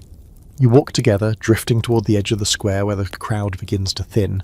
She pulls a small paper cone from her coat pocket, roasted sunflower seeds still warm. She offers it to you without a word. You take a handful and crack the shells with your teeth, spitting them into the snow like punctuation marks. "Remember when we thought May Day was exciting?" she asks. You nod. When the candy was new and the speeches were short, and the flags weren't falling apart. You walk in silence for a while, the sound of distant music fading behind you. Somewhere someone is setting off firecrackers, or maybe it's just another car backfiring, hard to tell. Here's the scholarly debate. Were holidays like May Day tools of control meant to simulate national unity and drown dissent in choreography and speeches?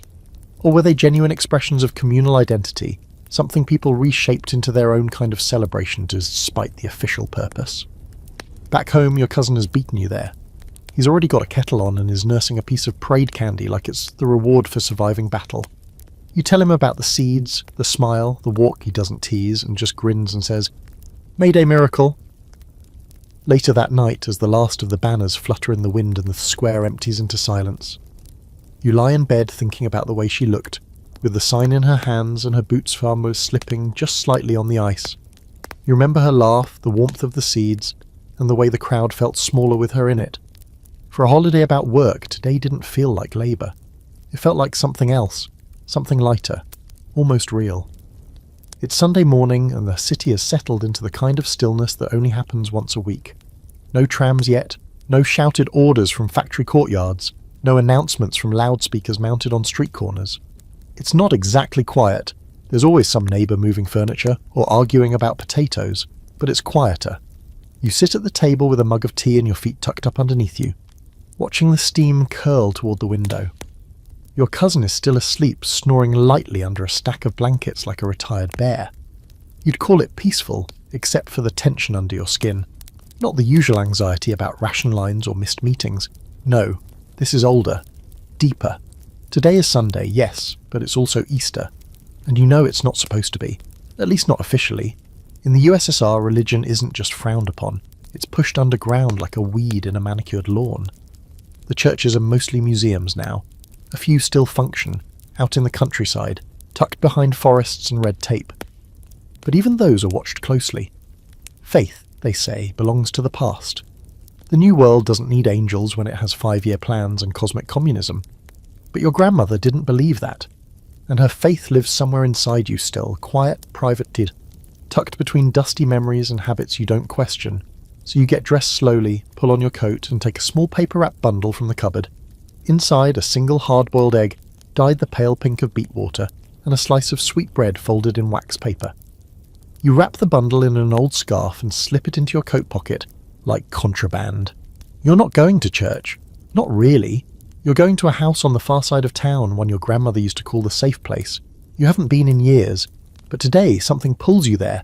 Nostalgia, maybe, or guilt, or just the need to feel something sacred. You walk through back streets and side paths, avoiding the main road. It's colder than yesterday, and your breath clouds in front of you like a secret escaping your lips. The streets are mostly empty except for a few old women hauling bags, scarves tied tight under their chins. You know without asking that they're walking the same direction. The building is plain, 4 stories of dull plaster and peeling paint. Nothing marks it as different, but you remember the back staircase. You slip inside, heart thudding, and climb to the second floor. A door is already cracked open. A soft voice greets you, not by name but with a nod. You step in. The room is dim, the windows curtained, the air thick with the smell of beeswax candles and something faintly floral. About 20 people are gathered, most of them old, some younger, a few children sitting silently with wide eyes. A man stands in the corner, not in robes, just a plain dark suit. He begins to speak, not loudly, not dramatically, just steadily. A prayer, familiar. You haven't heard it aloud in years, but the words still ring somewhere in the bones of your memory. Here's your historical fact. Despite the Soviet Union's official stance on atheism, religious belief persisted across generations. While churches were closed or repurposed, many believers continued practicing in secret. Baptisms, weddings, and holiday rituals took place quietly in homes, often at great personal risk. You don't close your eyes during the prayer. You watch the faces around you, the lined cheeks, the bent backs, the trembling hands clutched in silence. There's no grandeur here, no stained glass or gilded icons. Just people holding on to something the state has tried, again and again, to erase. When the prayer ends, there's no applause, no grand exit, just shared glances and the passing of small cloth-wrapped bundles. You offer yours, sliding it across the table. Someone hands you a slice of kulik, rich and sweet, baked in a repurposed coffee can, with sugar hardened on top like tiny bits of glass. You eat slowly. No one speaks, but there's a calmness here, a kind of dignity, as if this, more than any parade or proclamation, is what makes you real. Here's your quirky fact. During the Soviet years, families would sometimes hide Easter eggs inside loaves of bread or under floorboards during inspections, especially if they lived in shared apartments. Children were often told never to speak of holidays outside the home, and even small signs, like flowers on a windowsill, could be seen as suspicious. On your walk home, the streets are busier. Trams rattle past, shops open, the illusion of normalcy returns. You pass a man sweeping the sidewalk in front of a factory, whistling at a military tune. Everything looks exactly as it should. Back in your flat, your cousin is awake, stirring a pot of kasha on the stove. He doesn't ask where you've been, but he notices something in your hands, the small napkin folded with care, the way your jacket smells faintly of candle smoke. He says nothing, just slides a chipped bowl across the table and says, "Eat before it gets gluey." You sit and eat in silence, the kasha bland but warm. You think about the people in that arupamo, their voices rising gently in defiance of silence. You think about your grandmother and how she used to bless her tea with a small cross drawn over the cup, even when she thought no one was looking. You remember being a child and thinking it was magic. Here's your scholarly debate. Was the suppression of religion in the USSR a success or a failure? The official statistics boasted declining belief, but oral histories and underground gatherings suggest faith endured, reshaped, hidden, but alive. Some argue that the very act of suppressing belief only strengthened it, making it more personal, more private, more unbreakable. That night you light a candle, just one. No ceremony, no words. You don't even tell your cousin what it's for. You set it on the windowsill and watch the flame flicker against the darkness outside. It's not protest. It's not pride. It's not even faith, maybe. It's memory. And in a world where so much is denied, memory is the one thing that can't be confiscated. You blow out the candle and go to bed. The wax still smells faintly of bees and old prayers. You sit in the dark, fiddling with the dial on your radio. It's almost midnight. Your cousin's snoring softly behind the curtain that separates your sleeping spaces, and the radiator has gone quiet again, either from exhaustion or just indifference. The apartment is dim, lit only by the soft green glow of the radio dial and the blinking of the street lamp outside. You twist the knob slowly, inch by inch, searching for that thin sliver of sound that doesn't belong. Most of it is the usual fare, local frequencies blaring out military marches, agricultural forecasts and monotone announcers reading from party bulletins. But somewhere in between all that, buried like a message in a bottle, you find it. A voice, crisp, too crisp, American probably, British maybe, speaking Russian but with that strange clarity, that refusal to sound bored. The station comes and goes like a ghost. And now, music from the other side of the world, the announcer says. And suddenly there it is, a saxophone, lazy and smooth, gliding across the static like it has no idea how illegal it is. You turn the volume down to a whisper and lean in, heart racing. It feels like a crime, because technically it is. Listening to foreign broadcasts is illegal. Everyone knows it, but everyone does it, in secret, late at night, quiet as a confession. The music plays on, a soft drum beat. A woman's voice, smoky and low, singing in English. You don't understand every word, but the feeling comes through clearly enough. It's not about tractors. It's not about the revolution. It's about longing, want, something human. You close your eyes and let it wash over you. Here's your historical fact. During the Cold War, millions of Soviet citizens tuned into Western radio broadcasts like Voice of America, BBC World Service, and Radio Free Europe. Despite heavy jamming by Soviet authorities, many still found ways to listen, often in the middle of the night when the jamming was weaker. Your cousin stirs on the other side of the curtain.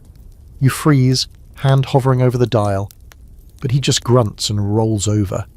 You exhale slowly and turn the dial again. The music fades, replaced by static. You twist a bit more. And there it is. Another voice. This one reading the news.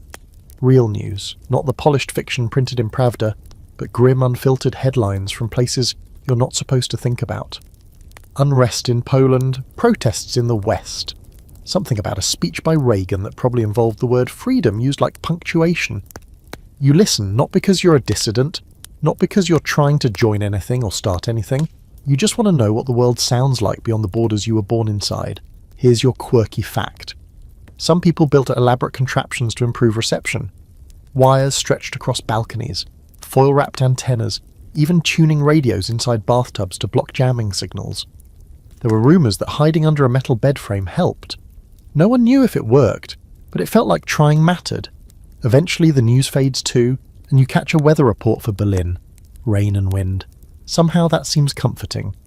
You picture people in coats and scarves, walking briskly with umbrellas, stepping into warm cafes. You wonder what it feels like to walk down a street lined with neon signs instead of propaganda posters, where the shop windows actually have what they advertise. Then comes a song with a guitar so rich it makes your chest ache.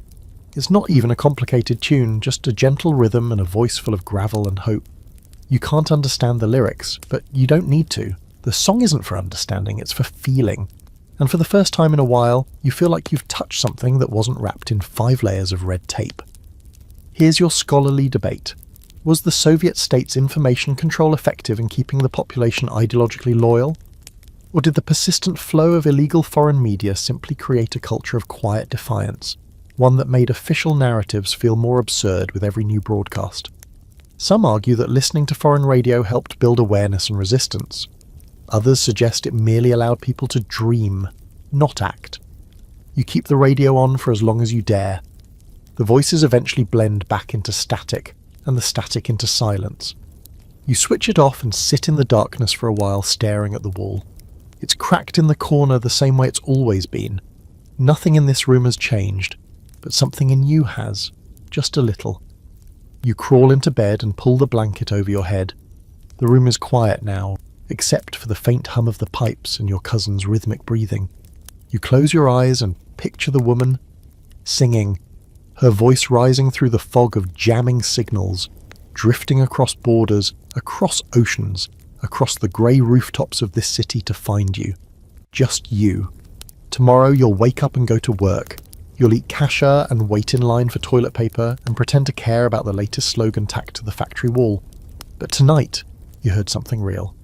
And even if you can't share it, can't speak it, can't explain it, it matters. You sleep lightly, like the song is still playing in the back of your mind. You've been waiting for this day for almost a decade. Not in a dramatic, counting the days on the wall kind of way. More like a quiet, aching hope you've carried in your back pocket, checking on it every now and then to make sure it hasn't evaporated. The paperwork was submitted long ago. The bribes were subtle. The signatures took years to gather. But now, here it is, your car. Well, car is generous. It's a Lada. A pale green, slightly uneven, Soviet-born Lada 1200. And it's glorious.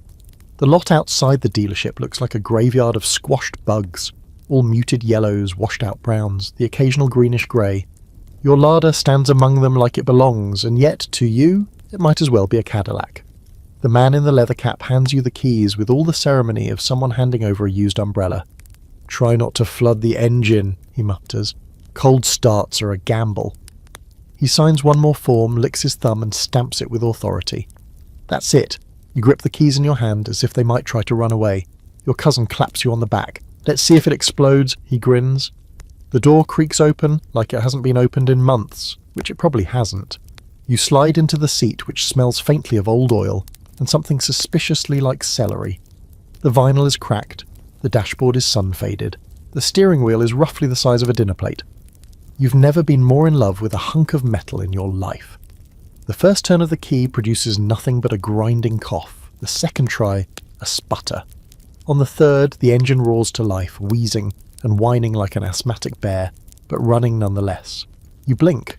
It actually started. Here's your historical fact. In the Soviet Union, cars were not purchased so much as waited for. Owning a car was a privilege, and required not only money, but years of waiting, connections, or party loyalty. For most, it took between 7 and 10 years from placing an order to finally getting the keys. You pull out of the lot like someone guiding a baby elephant through a museum. Every turn feels dangerous. Every noise is suspicious. But it moves, it goes forward, and that alone feels like a miracle. Your cousin navigates from the passenger seat, leaning out the window occasionally to yell at pedestrians who have no idea you're new to this. "He's fresher," he shouts. "Give him space." You drive through the city slowly, a procession of one. The streets look different from behind the wheel, less grey, more chaotic. You pass the queue for bread and actually drive past it, which feels borderline disrespectful. You wave to Valera outside the factory. He waves back, mouth agape. At a red light, a man knocks on your window and offers you 3 tins of sardines and a bar of soap in exchange for a ride to the edge of town. You decline gently. You haven't figured out reverse yet. Back home, a small crowd gathers.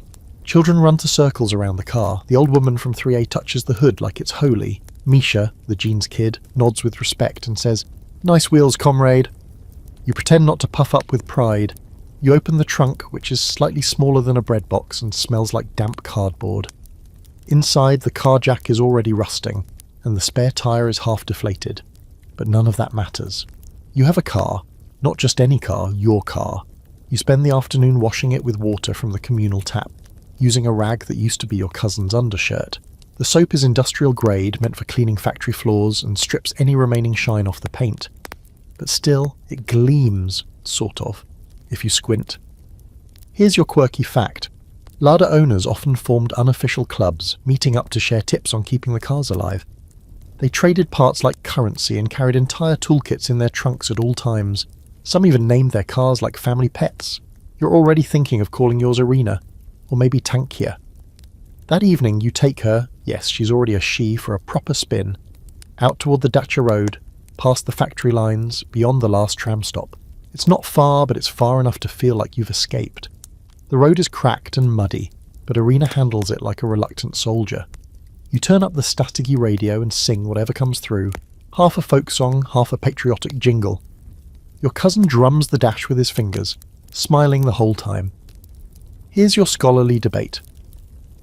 Did the scarcity of private cars reinforce the ideals of collective society, or simply fuel a culture of longing and quiet rebellion? Some historians say it kept people equal in their limitations.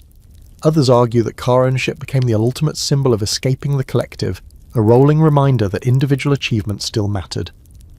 You park by a frozen river, engine idling like a tired animal. You both sit in silence, watching the sky bleed from grey to orange. The heat barely works. The windshield wipers creak like a dying violin. But you wouldn't trade this moment for anything. Eventually, you kill the engine and step out into the cold. You pat the hood once, softly. "Good girl," you say. Your cousin rolls his eyes. You sound like a farmer talking to a cow. Back at home, you park Arena with the precision of a man guiding a spaceship into orbit. The neighbours watch from their windows like they're witnessing history. And maybe they are. You head inside, your face numb but your heart buzzing. You peel off your coat and boots, collapse onto the couch, and sigh the sigh of a man who has both arrived and departed in the same day.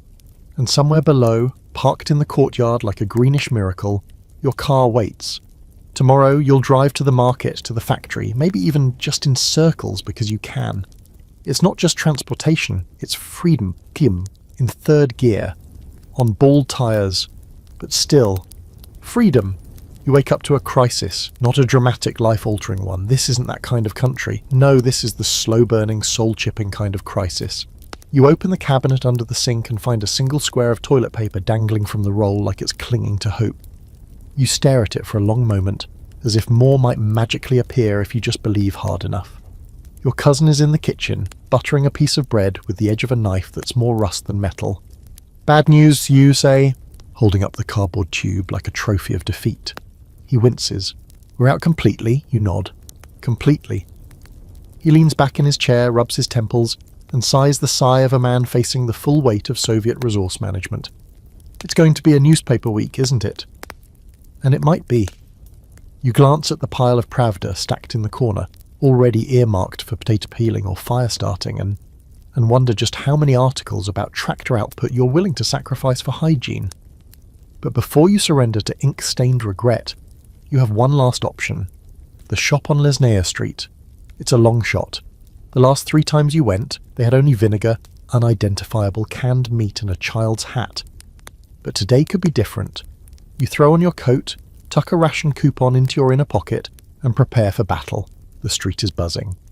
Not with excitement, just a low-level anxiety, like everyone knows they're about to be disappointed again, but refuses to admit it. You pass a line of 20 people already coiled outside the bakery. No one knows what they're waiting for. They just are. At the shop, you find the line already curling around the block. You join it without asking questions. That's the rule. If there's a line, you stand in it. You ask what it's for after. If you're lucky, it's something you actually need. If not, well, you've got trading material. After 27 minutes, a man in front of you turns around and whispers, "Toilet paper." Just like that, a 2-word prophecy. You stiffen. Could it be true? Then someone else confirms it. "Said they got a shipment this morning. 2 packs per person. Maybe 3 if you're persuasive." You glance up at the store's peeling sign. Its faded letters hanging on by stubborn bolts. For the first time in your adult life, you feel something close to hope outside a ration line.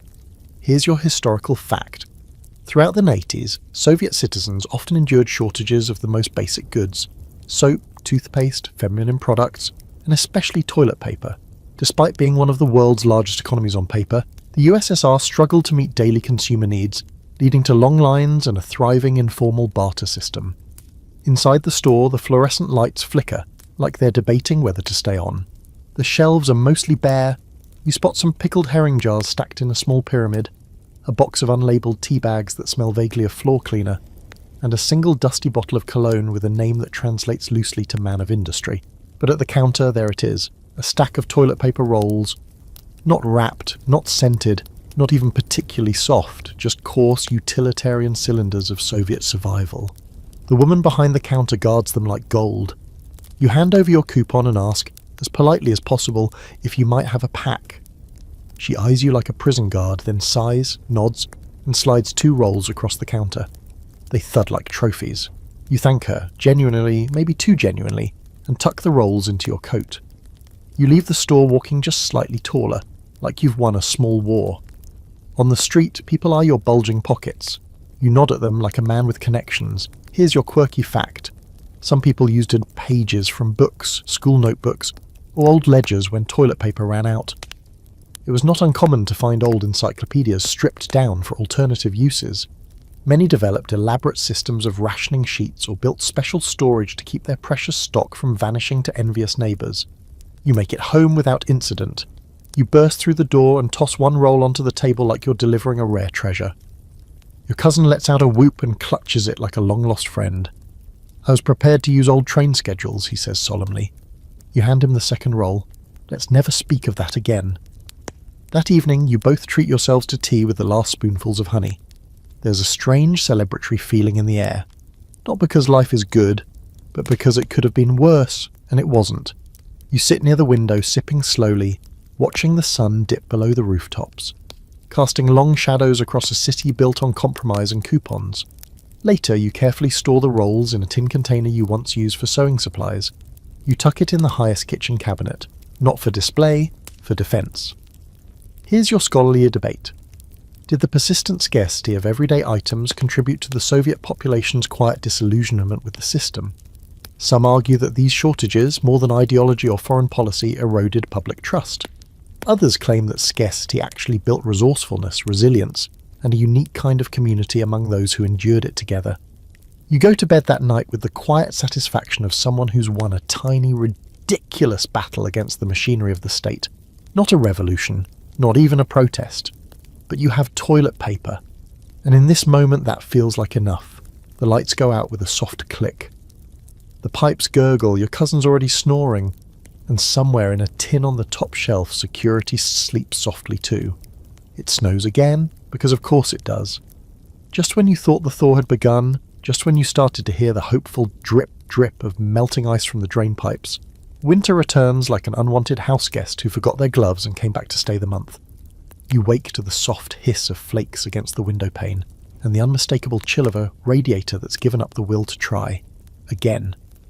You step onto the floor and instantly regret it. Your socks soak up cold like a sponge and whisper betrayal between your toes. Your cousin is already in the kitchen, wrapped in a wool coat and stirring something grey in a pot. "Still snowing? He mutters, without looking up. April's a liar. You push grunt in agreement and glance out the window. The world is buried once more in monochrome. Rooftops, trees parked larders, all softened into oblivion by a fresh blanket of white. You dress in layers, each one a protective spell against the wind that always finds a way in. Scarf, coat, hat that makes you look like a depressed mushroom. The works. Your boots squelch as you walk, the sole on the left one flapping slightly now, a reminder that nothing lasts forever, especially Soviet footwear. You're not headed to work today. Factory hours have been reduced this week due to a parts shortage. The official explanation is logistical misalignment, which roughly translates to someone somewhere forgot to sign a form and now nothing moves. So instead, you've decided to visit the market, not the state store with its bare shelves and lines stretching like centipedes, but the other market, the one tucked near the train yard, half official, half whispered, where people trade and barter with a speed and efficiency that would terrify bureaucrats. You arrive mid-morning, stomping snow from your boots, and duck into the maze of stalls. The air smells of wet cardboard, smoked fish, and hope. People chatter in low voices, glancing sideways as they haggle over boots, tins of condensed milk, mystery meat, and fabrics that look like they once belonged to a theatre troupe. You spot a man selling apples, actual apples, not the sad, bruised remnants usually offered in state-run produce sections. They are small, greenish-yellow, with spots and a smell that makes you think of summer. You approach cautiously. "How much?" you ask. He eyes you. "For you, 2 rubles each, 1 if you have anything to trade." You reach into your bag and pull out your offering, a bar of soap unopened, still faintly fragrant. His eyes widen slightly. Soap is currency. You walk away with 3 apples and the strange thrill of having bartered like a merchant on the Silk Road. Here's your historical fact. Throughout the Soviet era, especially in the late years, informal markets, sometimes called flea markets or tolkuchka, were essential for survival. While technically illegal or semi-legal, these markets allowed citizens to access goods that were unavailable through official channels, often in exchange for other goods or services. You stroll through the market with your apples wrapped in newspaper, peeking into stalls offering everything from old army boots to Polish lipsticks. You see a pair of high heels that seem entirely out of place in a country where the streets are mostly mud and broken cobblestone. A woman nearby is trying on a coat that looks like it might have been part of a circus. She beams in it. And then you see something strange, a man selling snow boots. Perfectly new, the tag still hanging. But the tag is in Finnish. You don't say a word, you just nod respectfully and keep walking. If you ask too many questions, people stop trusting you. Here's your quirky fact. Many Soviet citizens would smuggle foreign goods through the most absurd means, taped to their bodies, stuffed in samovars or sewn into coat linings. Items like chewing gum, pantyhose and ballpoint pens were highly prized and could be exchanged for favours or other rare goods. By the time you leave, your bag holds 2 apples, 1 already devoured, a used paperback in decent condition, and a small glass jar of pickled mushrooms from a seller who swore they were fresh. You don't believe him, but the label was printed in colour, which is promising. You walk home slowly, snow stinging your cheeks, the weight of your bag oddly comforting. The sidewalks are slick and you almost fall twice. At one point, a kid barrels past you on a makeshift sled made from a suitcase lid. You salute him. He salutes back. Back at your building, the elevator is broken again, which is to say it is still broken, and the repairman has either died or defected. You climb the stairs slowly, carefully, the apples thudding softly in your bag with each step. By the time you reach your floor, your legs are burning, and you feel approximately 97 years old. Your cousin greets you with raised eyebrows and visible skepticism. "You found apples?" he says, like you just returned from a moon landing. You toss him one. He bites into it immediately and winces. "Sour," he mutters. "I love it." You spend the evening reading your new book, an adventure novel set somewhere warm, possibly fictional, and slowly making your way through the mushrooms. They're terrible, but you eat them anyway. The vinegar clears your sinuses. Here's your scholarly debate. Did these informal markets undermine the state's centralised control, or were they a necessary pressure valve that allowed people to function within a failing system? Some scholars argue they were a form of passive resistance, allowing people to assert agency. Others suggest they simply prolonged the inevitable collapse by letting the public self-regulate while pretending things were still working. You go to bed with the book open on your chest, the taste of vinegar still lingering, and your fingers sticky from apple juice. Outside, the snow falls steadily, erasing footprints, softening the edges of the world. The radiator hums weakly back to life. You smile. Not a perfect day, not even a particularly good one. But you have apples, you have pages to turn, and in a country where scarcity is normal, that feels like something close to wealth. It starts with a whisper again, not in the hallway this time, but at the factory, near the water cooler that never actually has water. Just 2 men talking low enough to avoid notice, but not low enough to avoid being overheard. You're standing nearby, pretending to inspect a clipboard that's been blank since Tuesday. Said he saw it. A Coca-Cola sign in the window. You glance up without meaning to. The man speaking catches your eye, then looks away quickly, like he's said too much. But the damage is done. Your mind has already latched onto the word Coca-Cola, like it's an incantation. The American drink. Red cans, swooping letters, bubbles that fizz in Hollywood commercials none of you are supposed to see. You've heard of it, of course, who hasn't? But always in rumours. Stories from returned soldiers, black market traders, people whose cousins once worked at an embassy. It's not real. Not here. Except now, apparently it is. You get the full story from Valera during your lunch break, in a corner of the break room with the light that flickers like a nervous tick. "There's a cafe," he says, lowering his voice even though no one's around. "Near the river, just opened. Says it's part of the new policy, foreign partnerships, private investors. Word is they've got Western food. You snort. Western food? Like what? Burgers and jazz? Valera shrugs. They've got Coca-Cola. I heard a guy paid 5 rubles for one, drank it in 2 gulps and cried. Here's your historical fact. During the final years of the Soviet Union, especially under Gorbachev's perestroika and glasnost reforms, foreign companies were gradually allowed into the country, symbolising a cautious thaw in the Iron Curtain. Coca-Cola began limited distribution in the USSR in the late 80s, often in special cafes or hotels catering to foreigners and high-ranking officials. The idea haunts you all day, not because you're desperate for soda, but because it represents something more, something fizzy and sweet and forbidden, a liquid symbol of the world beyond your closed borders, something not processed through 1,000 party filters. That evening you skip the tram and walk. It's a long way to the riverside. Especially in melting snow, but your feet carry you faster than your brain can offer objections. The sky is a dull bruise, the air full of slush and soot.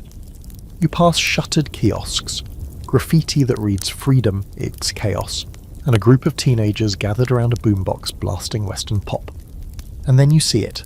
A small cafe nestled between a bookstore and an electronics shop that hasn't sold a working television in years. There's nothing special, yellow awning, fogged up windows, but above the door in bright undeniable red, Coca-Cola, in English, in the real swooping font. You freeze. It feels like time skips a beat. Inside, the place is buzzing, not loud, just alive in a way Soviet spaces usually aren't. Western music plays softly through speakers. People talk with animated hands and lean too close to one another, like they're afraid the moment might dissolve if they don't clutch it. The menu is short. Some sandwiches, coffee, a few desserts with suspiciously English names. But there it is, behind the counter. A refrigerator with a glass door, and inside it, row after row of Coca-Cola bottles. Real ones, red labels. The whole myth, sweating quietly behind the glass. You step forward like a pilgrim approaching a shrine.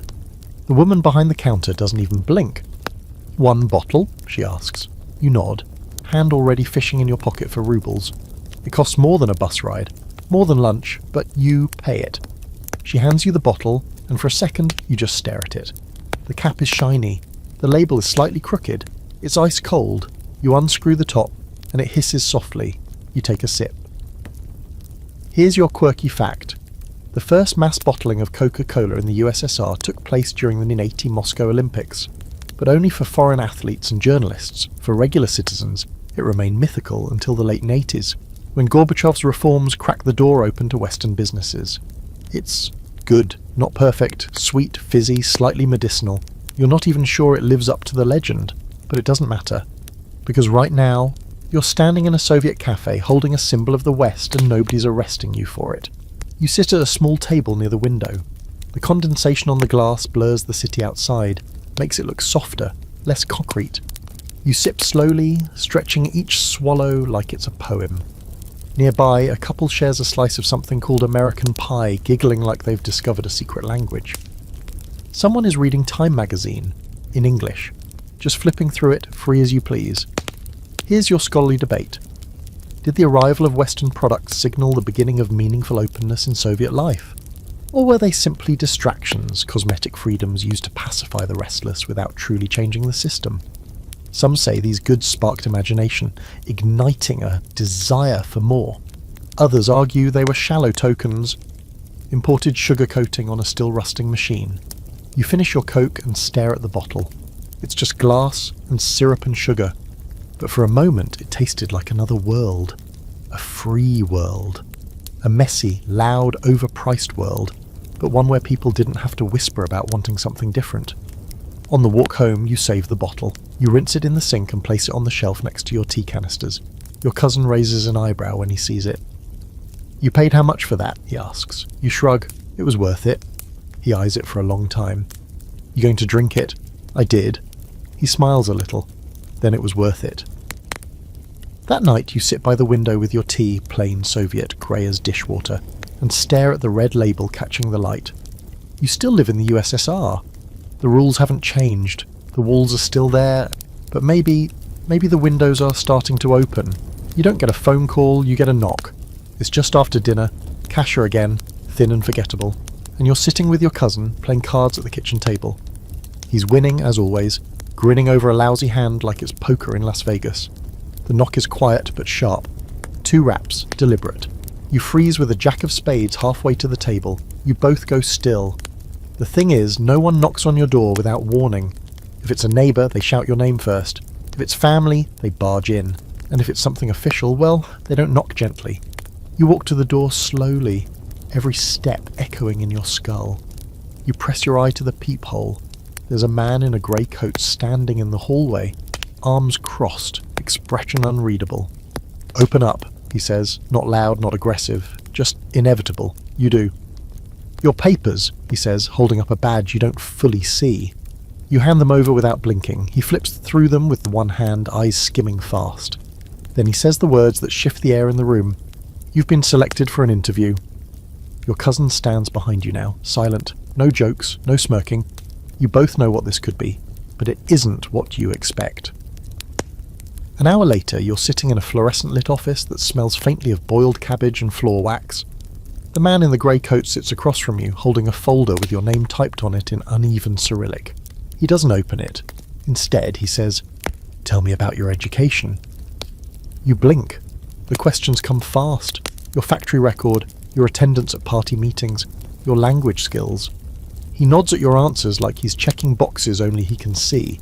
Then he leans back and says, "There's a new program, internal candidates only, administrative, we need people with literacy." He says that last word like it's a rare mineral. You don't respond right away. He notices. "You've been noticed," he adds, more gently than expected. "No complaints, no marks, clean file. That's rare these days." You stare at him. You weren't expecting a promotion, not even a minor one. You were expecting a warning, or a question about the black market soap, or the suspicious receipt you found in your cousin's coat, not a desk job. And yet, here's your historical fact. In the late Soviet period, internal surveillance expanded beyond punishing dissent. It was also used to identify reliable citizens for mid-level bureaucratic roles. These jobs, safe, indoors, tied to paperwork, were considered a step up from manual labour, and often came with modest perks like better rations or occasional travel. You leave the office dazed, your mind racing. The idea of a desk job sounds both thrilling and terrifying. Less noise, fewer blisters, maybe even access to a working phone. You get home and collapse into a chair. Your cousin stares at you, holding a piece of stale bread like a cigarette. "You got recruited, didn't you?" he asks. You nod. He whistles low. "Well, now you'll be one of them." "I think I already was," you say. You sleep badly that night. Not because you're afraid, not really, but because you don't know what comes next. The job, whatever it is, feels like a door cracking open. The question is, does it lead out or further in? The next day you report to your new position.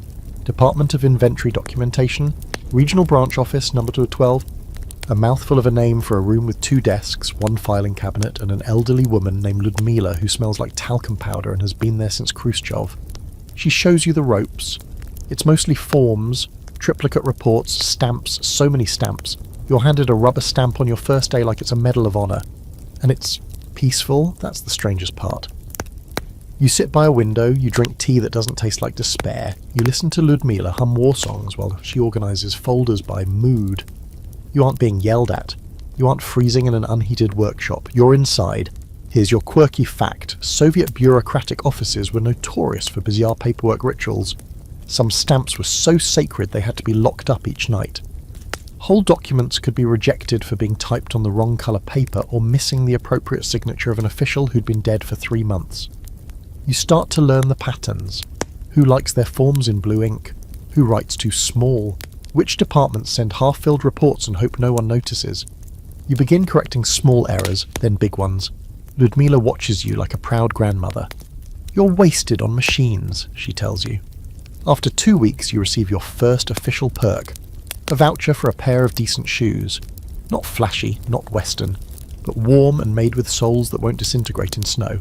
You bring them home like a trophy. Your cousin lifts them out of the bag, inspects them and says, "Well, well, citizen of the month." You roll your eyes but don't argue. It feels good. Here's your scholarly debate. Were small promotions within the Soviet system a true reward for loyalty, or a subtle method of co-opting intelligent citizens, pulling them deeper into the very bureaucracy that kept the system intact. Some historians argue these roles dulled dissent. Others suggest they provided just enough autonomy to keep things functioning.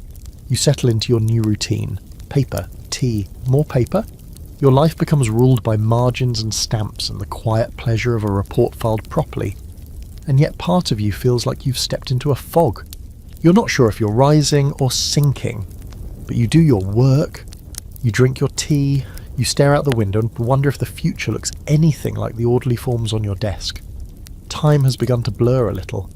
You find yourself measuring life not in seasons or months, but in stamps used, folders filed, and how many teaspoons of tea you can sneak from the communal tin before someone notices. The office, for all its faded paint and occasional radiator sputters, becomes something of a sanctuary. Predictable, beige, and blessedly warm. You sit by the window now, still with Ludmila at her desk, still humming the same 3 war songs like they're stuck in her bones. You're halfway through retyping a requisition form for light bulbs when something unusual happens. The door opens, and in walks a man in a blazer. That's not the strange part. It's his shoes. Clean. Imported maybe.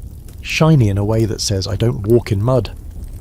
He doesn't look at you, just hands Ludmila a folder, says something you can't hear, and leaves. But she goes pale. That is unusual. Ludmila doesn't go pale for anything, not even mouldy kasha or broken typewriters. She stares at the folder like it's ticking. Then slowly, she slides it over to you. Your name is on it. Inside, a travel order to Moscow. You blink at the page, then at her.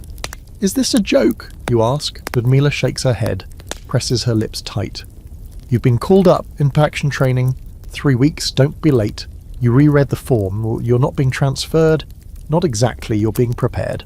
Whatever that means." Here's your historical fact.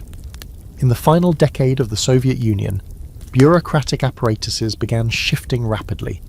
Gorbachev's reforms meant that many departments were suddenly trying to retrain or reassign reliable employees, either to modernize the system or in some cases tighten control under the appearance of reform.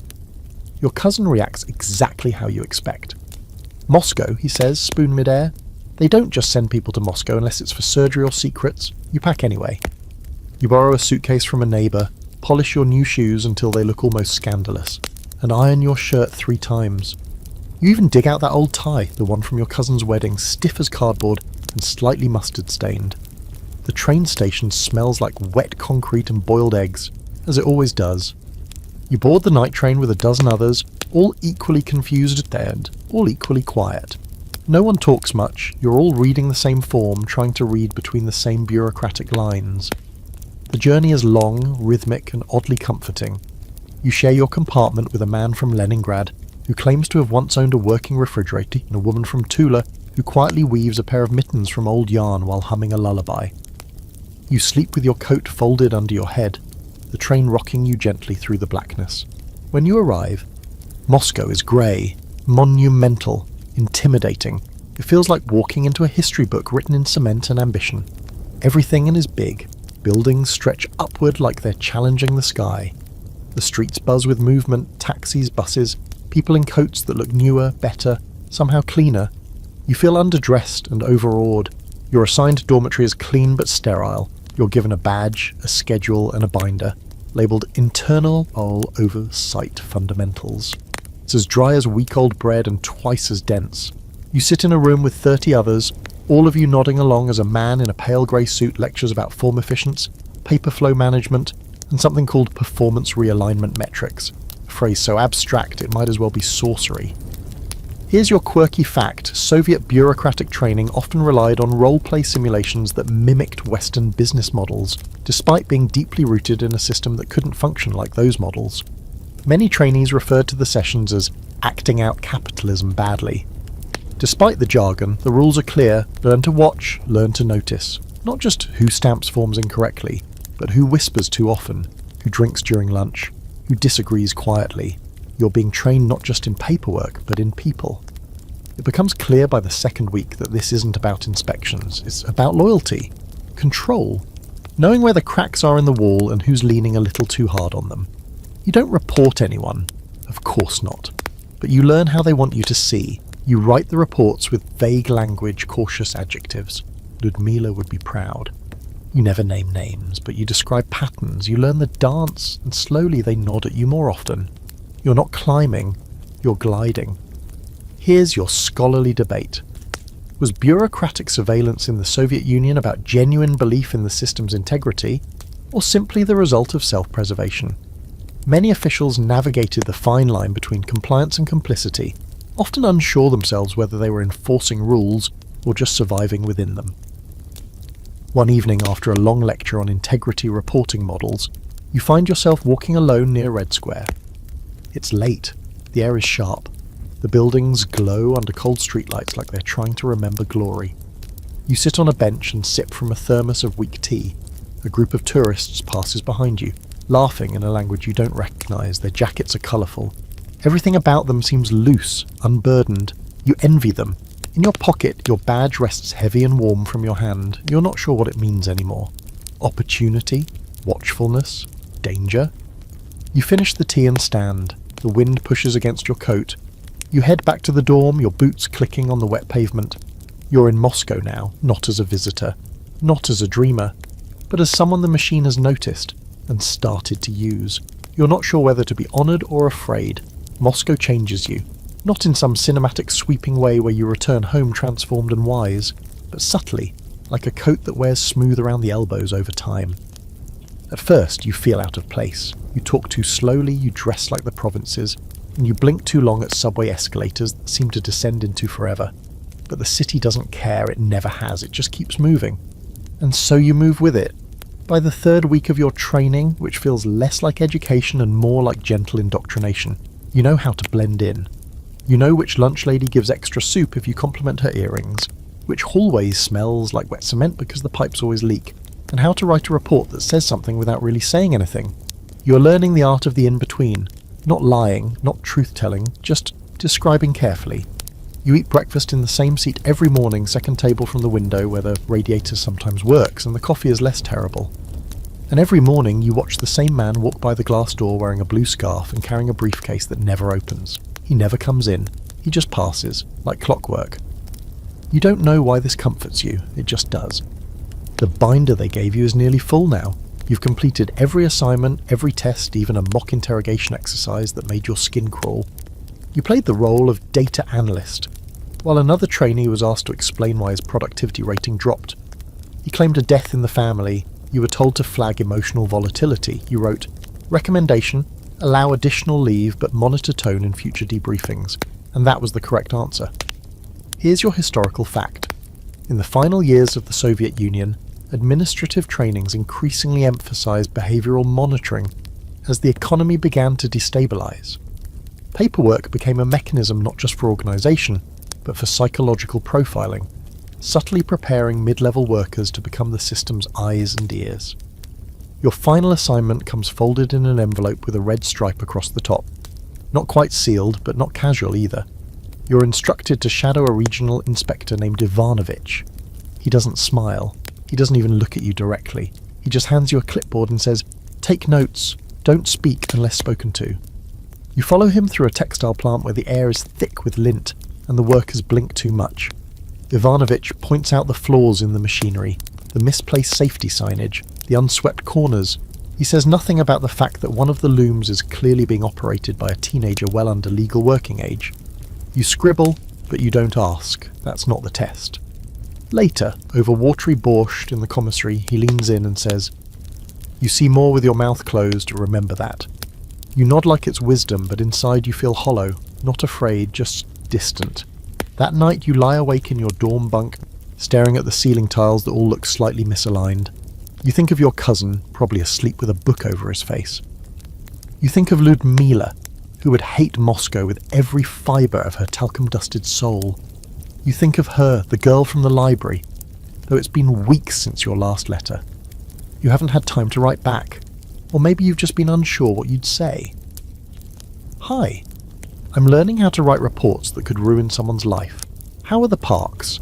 You didn't ask for this opportunity, but here it is, like a heavy coat you didn't know you'd have to wear." Here's your quirky fact. Some Soviet trainees would deliberately fail certain parts of their evaluations in the hopes of being dismissed from surveillance-adjacent roles. Others sabotage their own paperwork by including subtle jokes or incorrect statistics, little acts of bureaucratic rebellion that usually went unnoticed, but gave them small thrills. On your final day, you're called into a wood-panelled office and handed a new badge. Your name is printed in embossed letters, and under it, the word Oversight Liaison. The title means nothing to anyone outside the building, but inside it signals that you've been vetted, trusted, chosen. You sign a non-disclosure form. You're told, this role requires discretion, loyalty, stability. You nod. Of course. You return to your dorm and stare at the badge for a long time. It's heavier than the old one. It even smells different, like metal and fresh ink. You slip it into your pocket and pour yourself a cup of the bitter coffee that still tastes like cardboard, but this time you drink the whole cup without flinching. Here's your scholarly debate. Did roles like liaisons or inspectors exist to preserve the state, or simply to give the illusion of oversight as the system decayed from within? Some researchers argue these positions were more about optics than action, creating a sense of control without actually improving anything. Others believe they laid the groundwork for the bureaucratic overreach that contributed to the USSR's eventual unravelling. You leave Moscow at dawn, riding the train back through fog and frozen fields, your badge zipped tightly inside your coat. No one on the train knows what it means. You don't offer the information. You sleep lightly and wake each time the train slows down, always halfway between a dream and the next task. When you return to your home city, the snow is mostly gone. The sky is still grey, the streets still cracked, but everything feels slightly smaller now, or maybe you feel slightly larger. Not in a proud way, just aware, like someone who's peeked behind the curtain and isn't sure what to do with what they saw. Ludmila welcomes you back with a kiss on the cheek and a fresh stack of folders. You'll need a new drawer, she says. You're important now, she says it teasingly, but you know she's right. You sit at your desk, pull out a blank form and begin typing. You still live here. You still drink the tea, stamp the papers, nod when expected, but now the system sees you differently, and whether that's safety or danger, you're not sure yet. The days go on. They don't change so much as unfold, like a newspaper you've already read a dozen times but keep checking in case something new appears between the lines. You wake, you dress, you stamp, you nose and you nod. You are return. That's the rhythm now, that's the melody. Life in triplicate. But something's shifting. Not in you, you've already shifted. It's the world around you. At first it's little things. A neighbour who starts whispering about prices going up again, not with fear, but with open disgust. A vendor at the market who refuses to accept ration coupons and wants hard rubles only. A line outside the post office that doesn't lead to anything because the telegram clerk quit mid-shift and simply never came back. The others didn't either. People are tired. Not angry, not yet, but tired in a deeper way, like their bones are done believing. You sit at your desk with Ludmila, who seems to feel it too. Her humming has stopped lately. She clicks her pen now, like she's trying to keep time with something she can't hear. She passes you a form without looking. Another closure, she says. Factory on Pushkin Street. They say it's temporary. You flip through the papers. They look like all the others, but instead of insufficient output, the reason is lack of materials. You've seen those words more often lately. They're code for we have nothing left to give. Here's your historical fact. By the late 90s, the Soviet Union was buckling under the weight of its own system. Economic stagnation, mounting debt, and declining production led to widespread shortages. Food, soap, even basic goods like matches disappeared from stores, often without explanation. You start noticing the empty shelves more.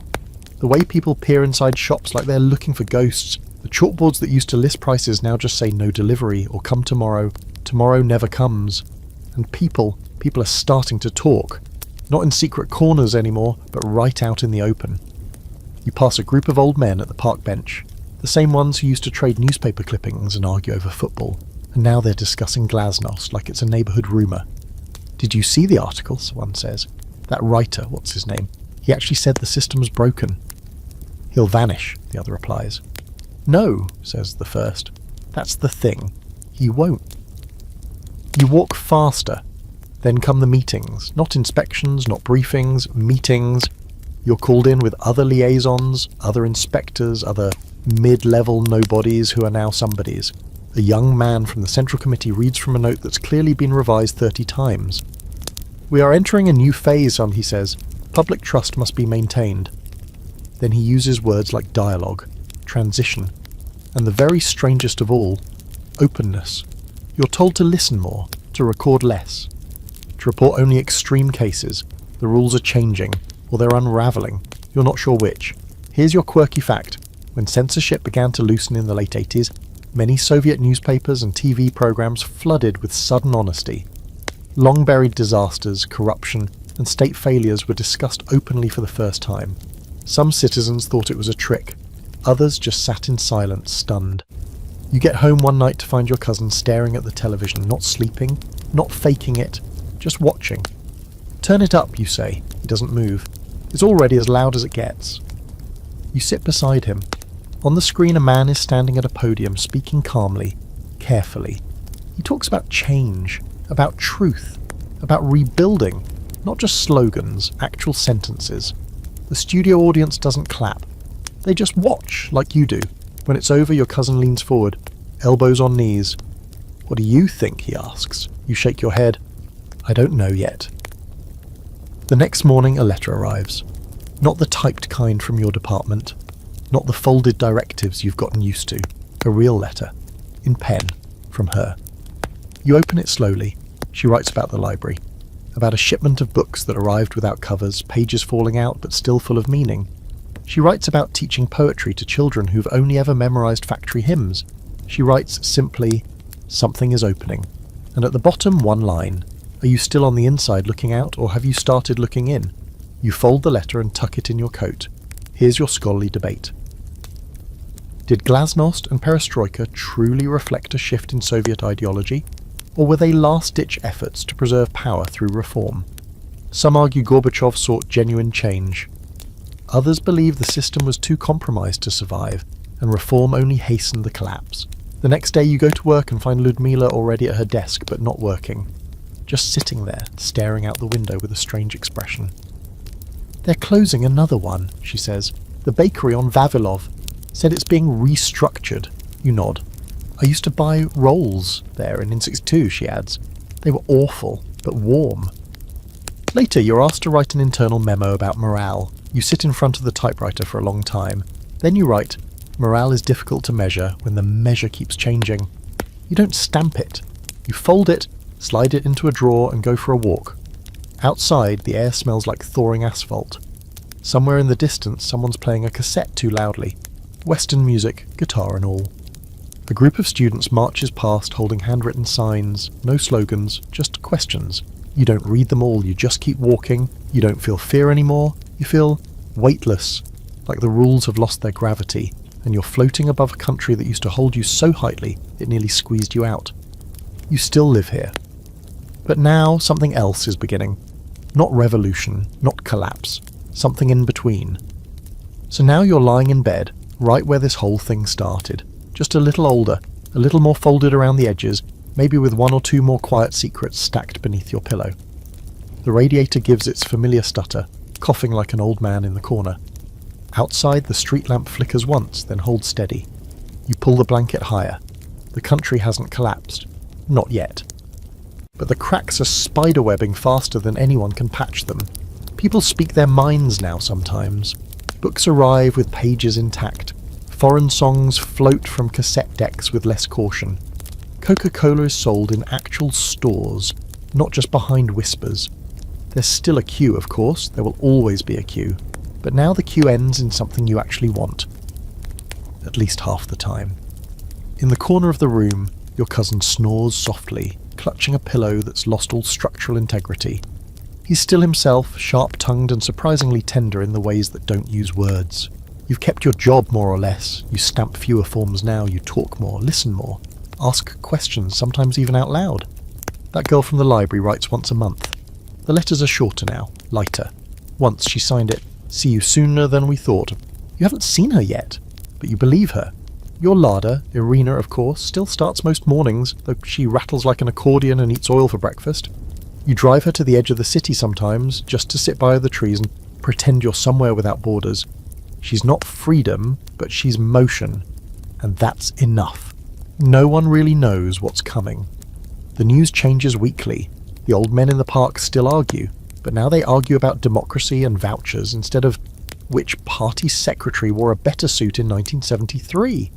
You hear talk of independence from the Baltics, protests in Georgia, new currencies, broken spoons. It's as if the whole country is exhaling for the first time, and no one's quite sure what to do with all the air. You close your eyes and think about beet soup and ration cards and underground prayers and that first sip of Coca-Cola. You think about the silence of snowy courtyards and the laughter that bubbles up anyway.